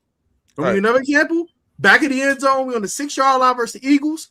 When we beat the Eagles in week 16, when 5 had 5 turnovers and 5 touchdowns, he threw a 50-yarder right in Quinyon Mitchell's face. And who caught the ball? Diami Brown. The Lions playoff game. I give you a couple examples. I'm saying like, he was the only guy outside Terry that could take a top off the defense. That's all I'm saying. I'm not saying he's nothing special. He fills in a role. He's a role player. Possession role. Yeah, he has a role. I feel like the same. And he can block. He can block too. He'll block backups. Yeah, he can block. He can block. Let's be real. This fan base has a love affair with backups. Jags. They love Jags. They love backups. Love Jags. Hold up. Let's go through it right now because people want to tell me, "Oh, Diami's gonna have a renaissance." No, he's not. It wasn't renaissance. 15 catches, falling into the radio station. And that's a renaissance zone because they're Taylor Heineke fans. Don't bring this man. Phil, why you bring that man? Oh, there are some fans that literally was like. There are people in his fan base that are still convinced Jay Gruden was a good head coach. He was definitely mid for sure. He was less than mid. He had the greatest assistant coaching staff in the history of mankind, propping him up like it was Weekend at Bernie's. So is it the excitement over? Is it the excitement over Diami? Like he's supposed to like be a talent he's not, because like I see value in Diami as kind of like a depth piece, not more than that. I'm not necessarily excited over him to come in and like. I don't know if it's excitement over him or just they just hate everybody else who's in the wide receiver room. Like okay. Dev. So it's a matter of everybody's picking their one guy they think is going to break out. I mean, he's getting paid 1.7. Yeah, he's on a vet minimum. Yeah, like he is very much cuttable, bro. Like whatever happens, I don't think he would not make this team. Yeah, like I don't think he makes this team. Yeah, so does he make it over Treylon Burks? Is the question. We've been talking a lot about Treylon Burks. What do you? Okay, so Phil, I'll take Diami over Burks. Which one would you take, Phil? Yeah, say it. Head. Say it. I mean, I'm taking that. You're asking me to it's a mid off. It's a mid off, Phil. It's a mid off. Yes, a mid off. You gotta take part in the exercise. Y'all funny the most. Yo, let me look at that. Let me look at that wide receiver free agency list again. Okay, Dev. Who are you taking in the middle? Treylon or Diami? Who are you taking? You're on mute. Oh my God, that's a rough one. Treylon or Diami? Yeah, bro. You have to pick one of them. Man, you said numbers don't lie, Dad. I've seen more out of Diami, bro. I've seen more out of Diami. It's crazy. They both have similar career stats in terms of catches per game. Yeah, but Diami stay on the field. There you go. I mean, he might stay on the field to do nothing, but he stays on the field, bro. I mean, he's healthy. I can remember specific playoff games Diami came through, bro. I don't know nothing. I don't know. I live literally 45 minutes. I live 45 minutes from Nashville, dog, from Nissan Stadium. It's 45 minutes down the road. I can't remember one play I've ever heard Treylon Burks making, bro. My wife. In Tennessee. Somebody said they taking Burks. He was a first round talent. That makes it even worse. He was. I'm gonna say was and didn't do didn't a we thing. Didn't we draft Josh Doxson in the first round? I mean, everybody first round talent don't mean shit. I think I'm taking Diami. I'm taking Diami. He can track a mean ball, and he's got the speed, and he's If Antonio has a Dotson rookie year, I'll be cool with that. Y'all tripping. Dotson had a good rookie year. You say Dotson or Doxson? Dotson. Josh the last one, yeah. Dotson. The one with the Jahan Dotson. Yeah, Jahan, yeah. Okay. If Antonio has that kind of rookie year, he might be on something. Yeah, 505. He fell off a cliff after that. He fell off a cliff after that, but yeah. Jahan's first year, man. First year, Jahan was a good rookie, bro. We thought we had something. There were people talking about he might get Terry one day. Oh man. It didn't last long. I never said that. because I took a picture. I love John coming out of college, but I did not think he was going to take Terry's spot. Man. Yeah. But I thought he was going to be the guy that allowed Terry to break open. I'll take a Jamison Crowder year out of Ant. If we can get a Jamison Crowder year, I said it on my video, so you get a JCI year, that'd be cool. Yeah, kind of that's a great year, man. I don't think it happened. Where is Jameson Crowder? Maybe we can sign him instead of Diami and Treylon. He was on team last year. He's still out there. He was on team last year. I would have liked to have kept OZ. Honest, he went up there and did his thing with the Chicago. They paid him. Yeah, he did. They did pay him. So as long as if you go through our wide receiver list, it's like you can find a fatal flaw in so many of these guys, like Jalen Lane. Fast as lightning, great punt returner, can't catch her, so he's got dicks for fingers. I mean, dude is. I was trying not to say it. I ain't gonna lie. We're 2 hours in at this point. Listen, man. I've been good. This is good stuff. Just go and do your thing, Phil. Van Jefferson was once a promising receiver in this league, kind of has fallen off. Tommy Brown never lived up to his hype. Treylon Burks never lived up to being a first rounder. Like, can't get open to save his life. What's the hype? That's why his completion rate last year on passes thrown to him was under 50%. I mean, that's why I can't buy Treylon either. He doesn't get open. So that's why those boundary guys don't really get open. That's why they 50-50 guys. Red zone. Yeah, but you still should have a better than 50% catch rate as a receiver who started games. You should at least. I mean, you look at he was the only guy under 50%. Who, Treylon? Mm-hmm. Man, Chris Moore had a Chris Moore was better than Treylon, dog. He has a better career than Treylon. Folks don't even understand that. Chris Moore, if you bring up the numbers, has a better career than Treylon, bro. And that's how bad we were at receiver last year. It's hard because Treylon was a first round. If Treylon was not a first round pick, like he'd be Chris Moore. Defend it. It's just it's hard. I can't defend it because I'm like, dang, he was a first round pick. So like I got nothing. Nothing. Nathan. Receiver is such a sketchy position to pick early, though. I ain't gonna lie. It's like you're looking at Marvin Harrison's son up there in at Arizona. I think they fall in love with the body and the prototype. Yeah. So like you gotta be careful with these big body. That's why I like if you come across one of them little shifty guys like Antonio Williams and he putting up numbers like that consistently, and you watch it, that's a real deal wide receiver because he does not have the physical tools in his body to trick you. Like he is definitely getting that out the mud. Like he has the talent. Sometimes these big body receivers, it's like, especially on a college level, like the talent level is not elite enough throughout the entire roster on a college level. With some of these guys, if they have a physical advantage, they gonna flash and they may trick you, and then they get into the league and the talent level is just there's more parity, and then they look normal. So I think Treylon one of them big body guys that like scouts fall.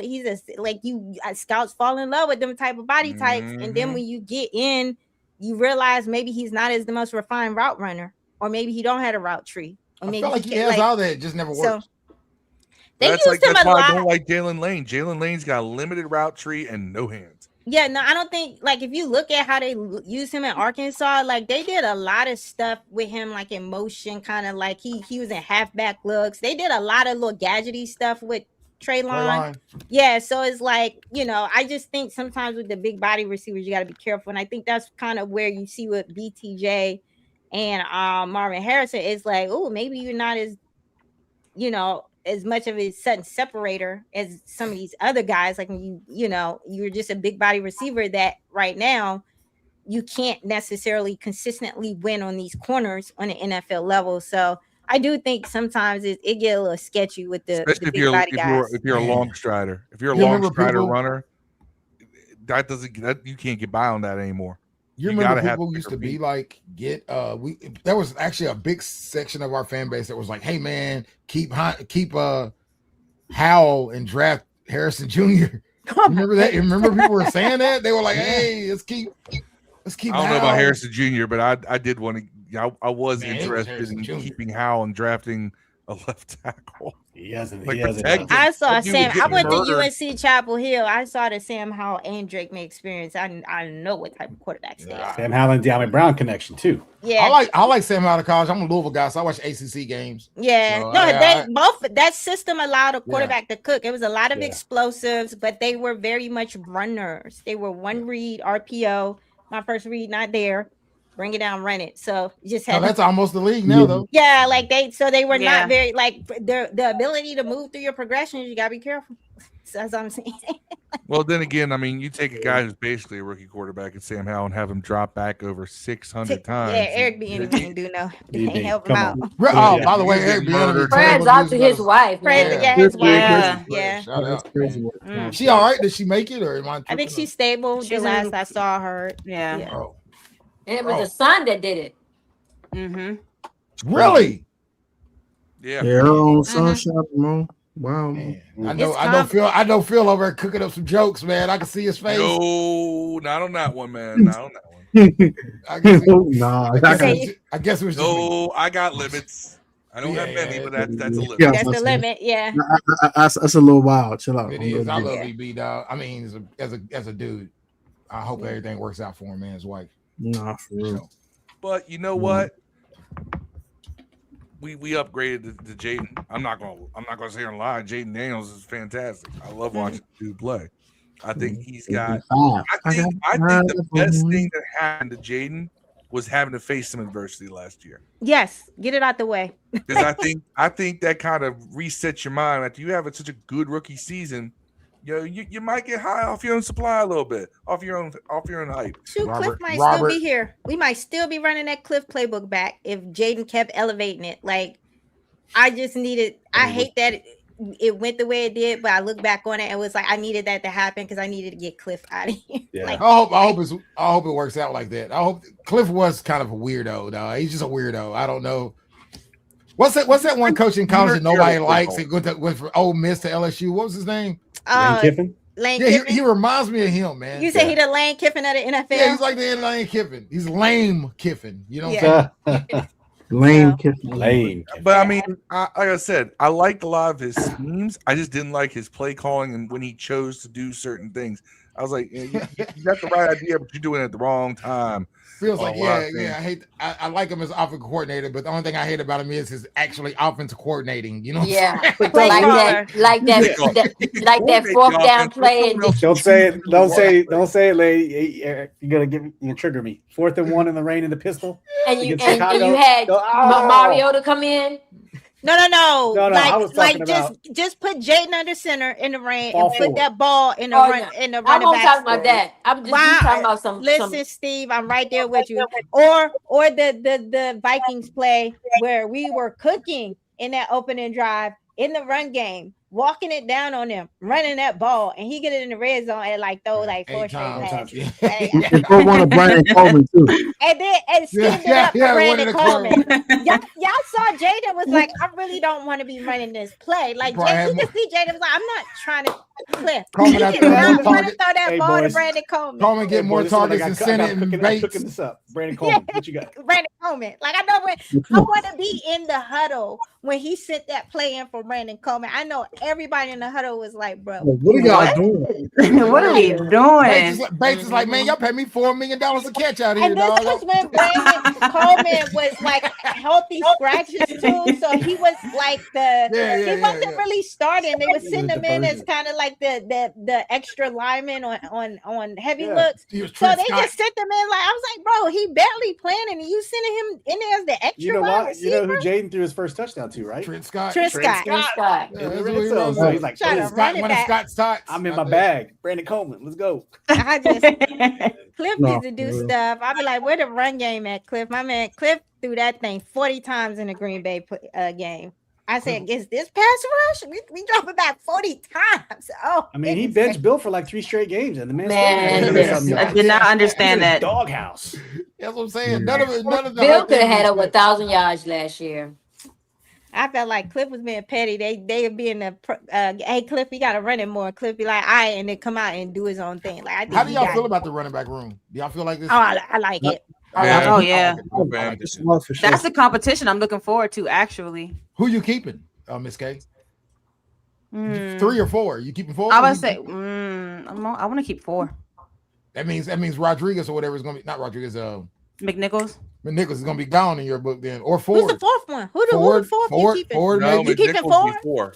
I think Jordan hard, right? Or what's his name? The big dude we just drafted, Fat Allen. Fat man. Yeah, Fat man. So he's number 3. So you got so Bill, it's between McNichols and Ford at the bottom. McNichols and I'm keeping 3. I don't need to keep 4 running backs on this roster. And I'm telling you right now. So you keep 4 running backs and 3 tight ends and 6 receivers. It's going the 53 is going to be crazy. The 53 is going to be crazy. Somebody's going to get why keep 6 receivers though when you got? I mean, if you cut 1, you're not losing anything because receivers 4 and 5 are going to be McCaffrey and Lane and play specials. So you're keeping him. You're keeping Terry. You probably you're keeping Ant. That's 4. So I guess the only one I see is cutting really is Van Jefferson. I got Van Jefferson get cut too. Right, but that's 6 receivers. So then you got what 4 tight ends? Are you cutting Yank off? I think this is a heavy tight end type situation. I think we're going 4 tight ends because I think Kosin Yankoff is a special team. Right, 4. That's 4 tight ends, 6 wide receivers right there. And so I think it's gonna be 3 running backs, and they're gonna stash somebody on the practice squad. That's what I'm thinking has to happen. So who's the 3 you keeping? Who's getting cut at running back? We keep trying to put everybody on. He said, "Look, we gotta keep track." I mean, the running backs. If we're keeping 3 running backs, it's going to be Bill, Rashad, and I keep Allen. Yeah. Jeez. If you're gonna keep 3, so you're cutting your boy. McNichols is cool, but you can find him with Jeremy McNichols, bro. If you got Jerome Ford does what McNichols does, and he's younger. So I mean, I feel like the coach loves McNichols. Though I feel like I'm with you, Dave. But I also heard the undrafted agent, free agent, what's his name, Henry has been doing well too. So yeah, Henry, man, that's what I'm saying, bro. Like, here's my thoughts on Jeremy McNichols. Let's say we are keeping, we're going. We know who the 3 are.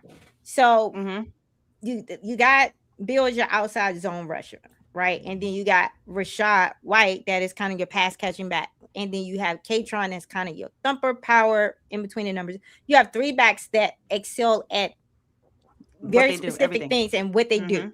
Then you got Jeremy McNichols that I feel like is a jack of all trades and master of none. So he does all of the things, right? But he doesn't do them to the level that the other 3. So he can give you some pass catching utilization. He can probably do some outside zone stuff, and he probably can give you some power. Yeah. So it's like, do you really keep him when you got these other 3 guys that give you that? Like, that's all I'm saying. Like, I think you keep him because if one of them get hurt, he can back up all of them.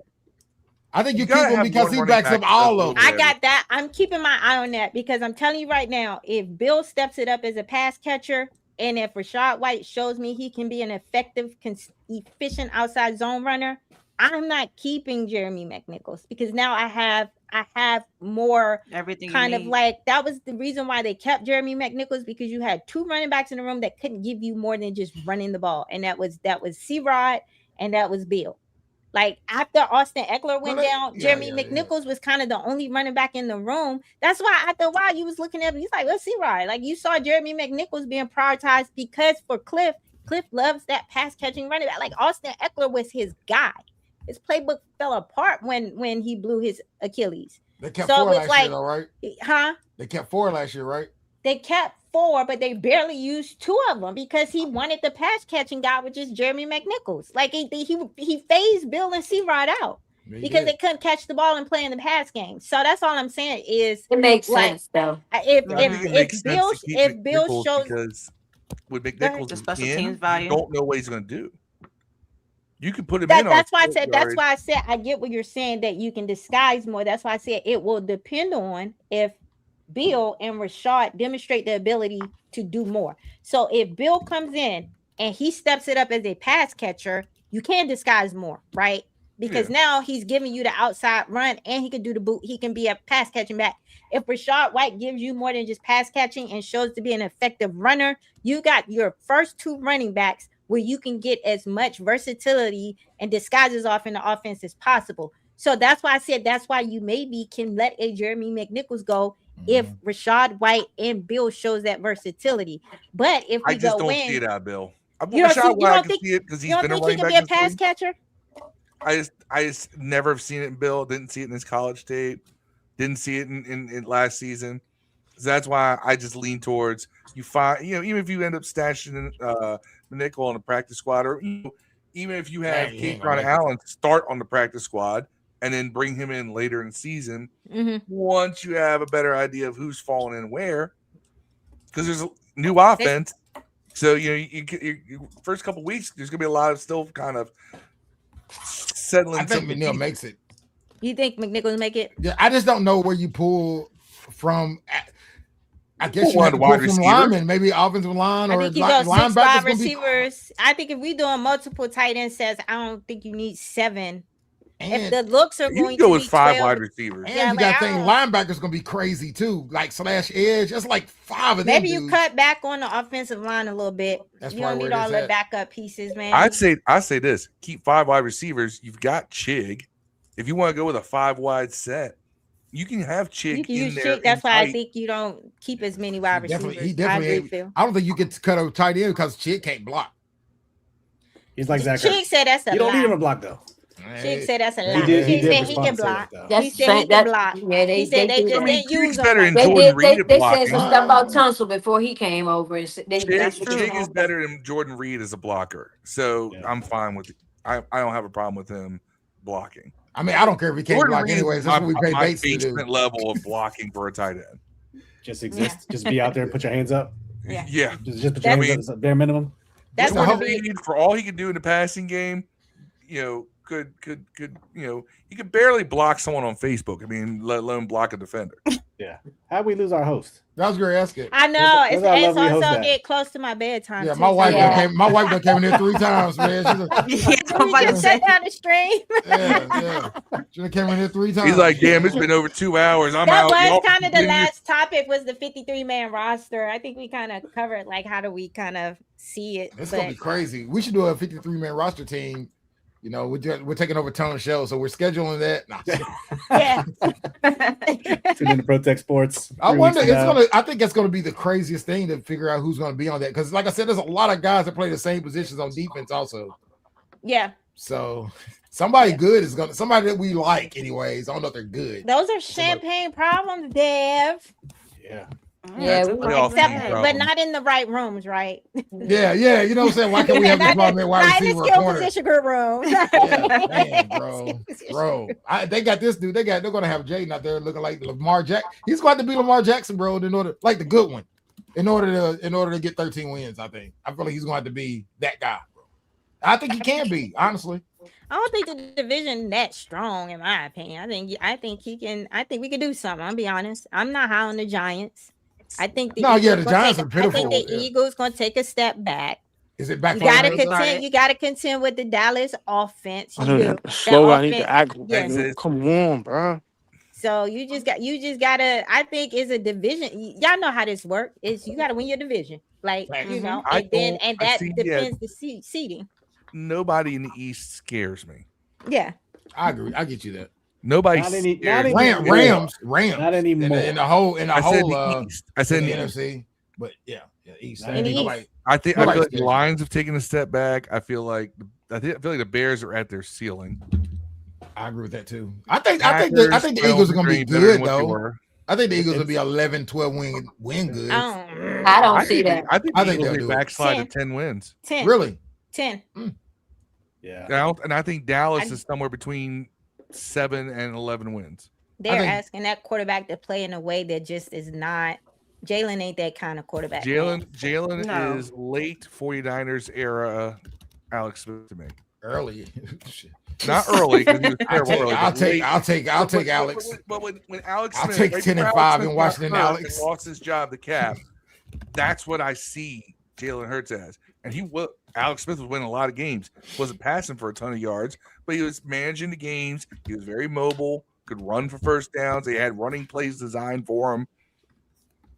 That's my comp for Jalen Hurts. I think you feel that way just because Jalen Hurts is a quarterback on a winning team that seems to be a winning team, not because of the quarterback. It looks weird on TV, I think. Be a winning team, not because of the quarterback. No, he is on a winning team. It's partially not because of the quarterback. It's because of the defense. The fact that he doesn't make a lot of mistakes he doesn't make a lot of mistakes, and that's where Jalen Hurts smartest, one of the smartest quarterbacks. I get mad. He's a winning quarterback. I'm not taking any of that away from him. I just think that you are asking him to come in now and be the type of quarterback that he's not. And I know he's saying all the right things. I don't think he's a tight window thrower. I don't think he's the type of quarterback that sees the field that well. I think he's slow to process. I think he doesn't move through his progressions very well. And timing. So all of this new offense they're changing, it asks him to do all of those things. He is first and foremost, he's an RPO quarterback. And I think that he very much is going to, at the end of the day, still want to rely on his legs. And as much as the Eagles fan base is acting like they are happy to see AJ Brown go, he was an effective safety blanket for Jalen. He sure was. So he does not have that safety blanket. He has to work himself into a new safety blanket, which I think his safety blanket is going to be his legs. So when he gets uncomfortable in this new scheme, I think he's still going to tuck it down and want to run. So he has to show me he can be the type of quarterback they're asking him to be in this new scheme, or it's going to be the defense again carrying the offense with the same issues they had kind of like last year. And we saw what happened there. So, that's why I said they're going to regress a little bit. They were already declining, in my opinion, last year. So I don't see them doing much more this year, to be honest. Dallas, the only team in the division that scare me, bro. I ain't even gonna lie. Nah, for real. Dallas offense. I'm with you. OD. I'm The with you. defense got better. Dallas' defense. It's just Lamb and Pickens alone. I still say we get one of. I think we get one of those games versus Dallas, though. I think we will split, but we would have to win the. We have to win the first one. We ain't win the first one. We gotta go 2-0 against the Giants, though. I don't want don't play with your food, man. Oh, yeah, I never want to lose to those Giants guys. Are my God. Win the game you're supposed to win. Yeah, and so which ain't a lot of them. Can't lose to Littleman. Yeah, can't lose to Littleman. The Giants and splitting the Cowboys and Eagles. Yeah. So I mean, that's 4 wins right there, Dev. Yeah, right. One more. That's how I look at it. Dev thinks we're gonna get one more outside of that. I mean, Listen, I think man. that's crazy. If we there's gonna be things happen that we don't see. Like there's gonna be teams, quarterbacks go down, teams don't look like they look first week. All kinds of crazy stuff happen. I'm going to the assumption everyone healthy though. If everyone healthy and playing their best football, man, and we don't change shit as constructed. But week 1 is a long ways from now, dog. Things can change. Preseason happens. We'll be able to see these guys and see what kind of roles they have on the team potentially. Things can change, bro. But how I feel today is not how I feel. They got new coordinators too, and they got a lot of new pieces. Yeah. So you were talking about catching them at the right time. You're catching the Eagles right when they trying to they don't have tape on us. Yeah, we know what that defense looks no like. tape. Yeah, we know what that defense looks like for Fangio. So you know what you're coming in for Fangio, and we have an idea of what they're trying to do with the defense for the offense. I think our new offense and scheme is going to be more dialed in and ready to go than the Eagles' new offense. That's just how I see it. So I do think you can catch one on the Eagles because of the fact that we're catching them early. Same thing with Dallas. I think Dallas is still working through that defense, trying to figure out the defensive identity, and they have a new play caller.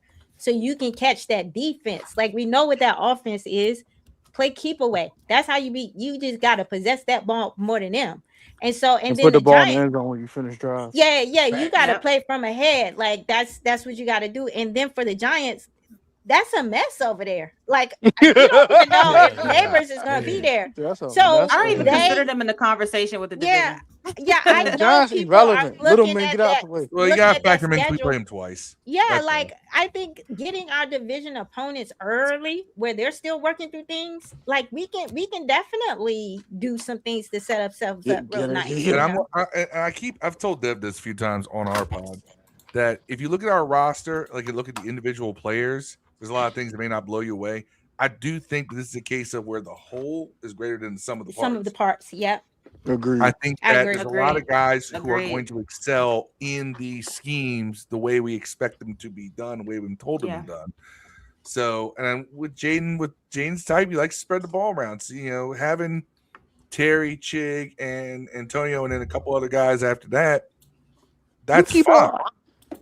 It's not like he needs to rely on 2 great wide receivers and that's it.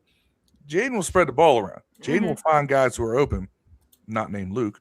Give him his. He might this year. But this year may be different. But at the same time, I think that it is a case of the whole's greater than some of the parts. A lot of these guys have been here a while. They're comfortable with the coaching staff. We do have new coordinators in, but new coordinators, when they come in, they're usually hungry. They usually got new ideas, and they got the energy. And that's going to help a lot because I feel like that was something we didn't feel last year was energy coming from the top down the way we did the first year. Yeah. And I feel like we're going to see that again. I think that's going to help. That's something that kind of just spreads throughout the roster. That energy just kind of trickles down to the 53rd man. Yeah. So I'm gonna say this once and one song about the whole division. We're gonna sweep both the daggone Eagles and the Giants. I got losing one division game. That's in week 2. That's it. We're gonna bust the Eagles. No, I say that because I don't think the Eagles is all that. I don't. I'm not impressed by them. You got Jonathan Gennard, whoop-de-doo, bro. He had 3 sacks last year. Whoop-de-doo, my boy. Okay, what else? Jalen Hurts still cannot I respect Fangio in that defense. So, that's the only thing. No. Fangio's a great defensive coordinator. Jalen Carter's just off of that. And that interior line, they got the game record. Yeah, Jordan Davis. I get that. Cool. I get that. That secondary still that secondary. They still got Cooper DeJean, Quinyon, and they lost Blankenship. Yeah, they but them lose safeties. Blankenship. Yeah, I'm always like, it's not the Eagles defense that like, you know what I'm saying? Like, I'm going to disrespect because the Eagles defense is it's the offense. a top 5 defense in the league. But their offense Especially is losing AJ garbage Brown. until it's not garbage. Yeah. Jalen Hurts is mid until he's proven not to be mid. So I don't trust them. After the little men, they're the little men. They're in the way. They're just in the way. It's an opponent, they're in the way. I ain't got no beef with them. They're just in the way. They're the Giants. They're little. Jackson Darty boy, he wants to go outside all the time. Don't want to focus on his craft. Get out my way, bro. You're not a real quarterback. If Malik Neighbors want to know what's up with him, they just an opponent. They ain't even relevant. And the Cowboys are the toughest competition. Yeah, I have the Cowboys kind of being there. That's my top one too. I do want to see Neighbors quote play, unquote though. the top up because they have Dak and their offense and their defense got better. So they tough. And we never go to Dallas and win. Every time we go to Dallas, we lay an egg, we get blown out every time we go to Dallas the last few years. True. If they had Dak at quarterback, excuse my French, we got whooped every single time. Yeah. If Dak was at quarterback, you must grab the belt. Yeah. I want that to end though, but I don't think it's going to end in week 2. I just don't. But outside of that, we're going to win every other division game. Say what I said. I heard it first. The Eagles and Cowboys. Sweeping the little men. We're going to lose to Dallas one time. 5-1 division. There you go. You heard it here first. I mean, it's very possible. And Fat Man's getting 600 all-purpose yards. That ain't happening, bro. He probably get like 200. I smoke more than anybody on here, dog. I mean, that ain't happening. That would be cool, but that means that 595 of those yards are rushing. I don't think he's rushing yards because he don't catch no passes. Like, he running back 3. He's a short yardage back. He's going to get 200 rushing yards this year. Those numbers were in trouble. If Fat Man gets 600, everybody hurt. What happened to Bill and what happened to Rashad? We're in trouble. He gets 600. Why is he having these numbers? I think Fat Man actually, if Bill slips, I think Kaytron Allen is good enough that he could. And again, this is not one potential, just like Antonio Williams. I think he's got the potential to be at least a mid-range starting back in this league, which you can get by with if everything else is clicking. Plus, because he's a more physical runner, but he's great for the zone scheme. He's an inside zone guy, but he's still great for a zone run because he's a one cut and go back. Mm-hmm. Bill is scheme. I just don't think Kaytron to me don't have the top end speed and he don't catch passes, bro. He's not a pass catcher. He can do That's my problem. I can't say he's a starting running back. You can't do everything. One year, I gotta go look at those stats. He had 1 year where he caught like a good amount. I don't think I think the problem at Penn State is they didn't look for him in the passing game. He said, I just want to demonstrate I can do it because I can do it. He can't throw the passes to himself though. That's true. That's true. And Drew Allen was trash. So I give you that. That's a good point. I could stand Drew Allen. So I feel you. Y'all think we got an offensive coordinator that likes to pass the running backs now? You think that's? I mean, no one knows. I guess no one knows. Yes, no, because he running pass and boot. The running back being in the pass game is a big. He run Rashad White in full. I'm about to say that's what we brought him in for. I'm hoping, but like I said, no one knows until nobody knows what this guy is. Asia, I got something for you. I know what he's gonna do because he told us on the interview. He flat out said it. He said. But I'm looking at his numbers. He did have 70 catches in college over 4 years. Yeah. And 2 of those years he was not the main back. Yeah. He had 20, 14, 18. And Drew Allar is not that great of a quarterback anyway. Yeah.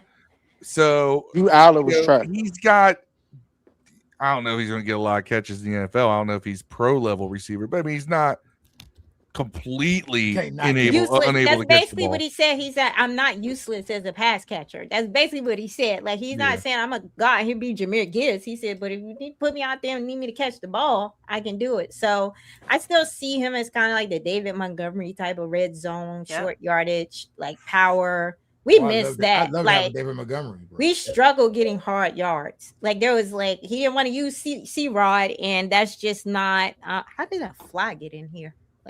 But yeah, it's a fly. But so I think he's gonna help us in an area in the run game we struggle with mightily, and that was the red zone efficiency in the run game because of just how Cliff's scheme worked with that spread offense. And then just short yardage situations, just like we did not have anyone who could give us difficult yards. He can give you hard. That young man can fall into 3 yards. You don't even have to run. He can just like fall forward into 3 yards and pick up a first down. So he has a purpose. I think every running back in the room has a purpose. But I do need Bill to demonstrate the ability to be able to catch that ball, like the ability to marry that pass and run game and make similar things look the same. So to got there and line up a look that you can get a passing play and a running play, all is very, very important. So the running back in this game got to be able to catch that ball, Absolutely. So, all right. I'm comfortable with running back in general. I'm comfortable with that. And I'm gonna be running. I'm gonna be running back if I don't get off here because my wife is. I'm about to say. I was about to say. You gotta shut it down. Where is she? She cooks my food. I can't say. I'm not gonna argue with her. It's time for me to go to bed. Yeah. Let's get up out. Let's wrap this thing on up though, y'all. But appreciate y'all being on tonight. This was subscribe fun. to the Commandhers. Y'all ain't done so. Great time. Subscribe to Commanders. No, this definitely was fun. Y'all. Hey. I got to really hear everybody talk ball for once. Like it was really cool to see. He said we was freestyling. Yeah. We were definitely freestyling. You guys, I threw the script out a long time ago. Y'all rapping. Keep talking. Spider-Man comes out Thursday. I'm going to see that. That's the only other thing I have to add. Like how Yes. See y'all at training camp. Ladies, we hit you up on all the socials, so let's get together and. We got to link up again. That's for sure. Yeah. I followed you guys on next, so just hit the follow back. I'm gonna have to follow you back. I'm gonna go subscribe now too. Okay. All right, ladies. Bye, everyone. Bye, everybody. Bye, y'all. Have a good one.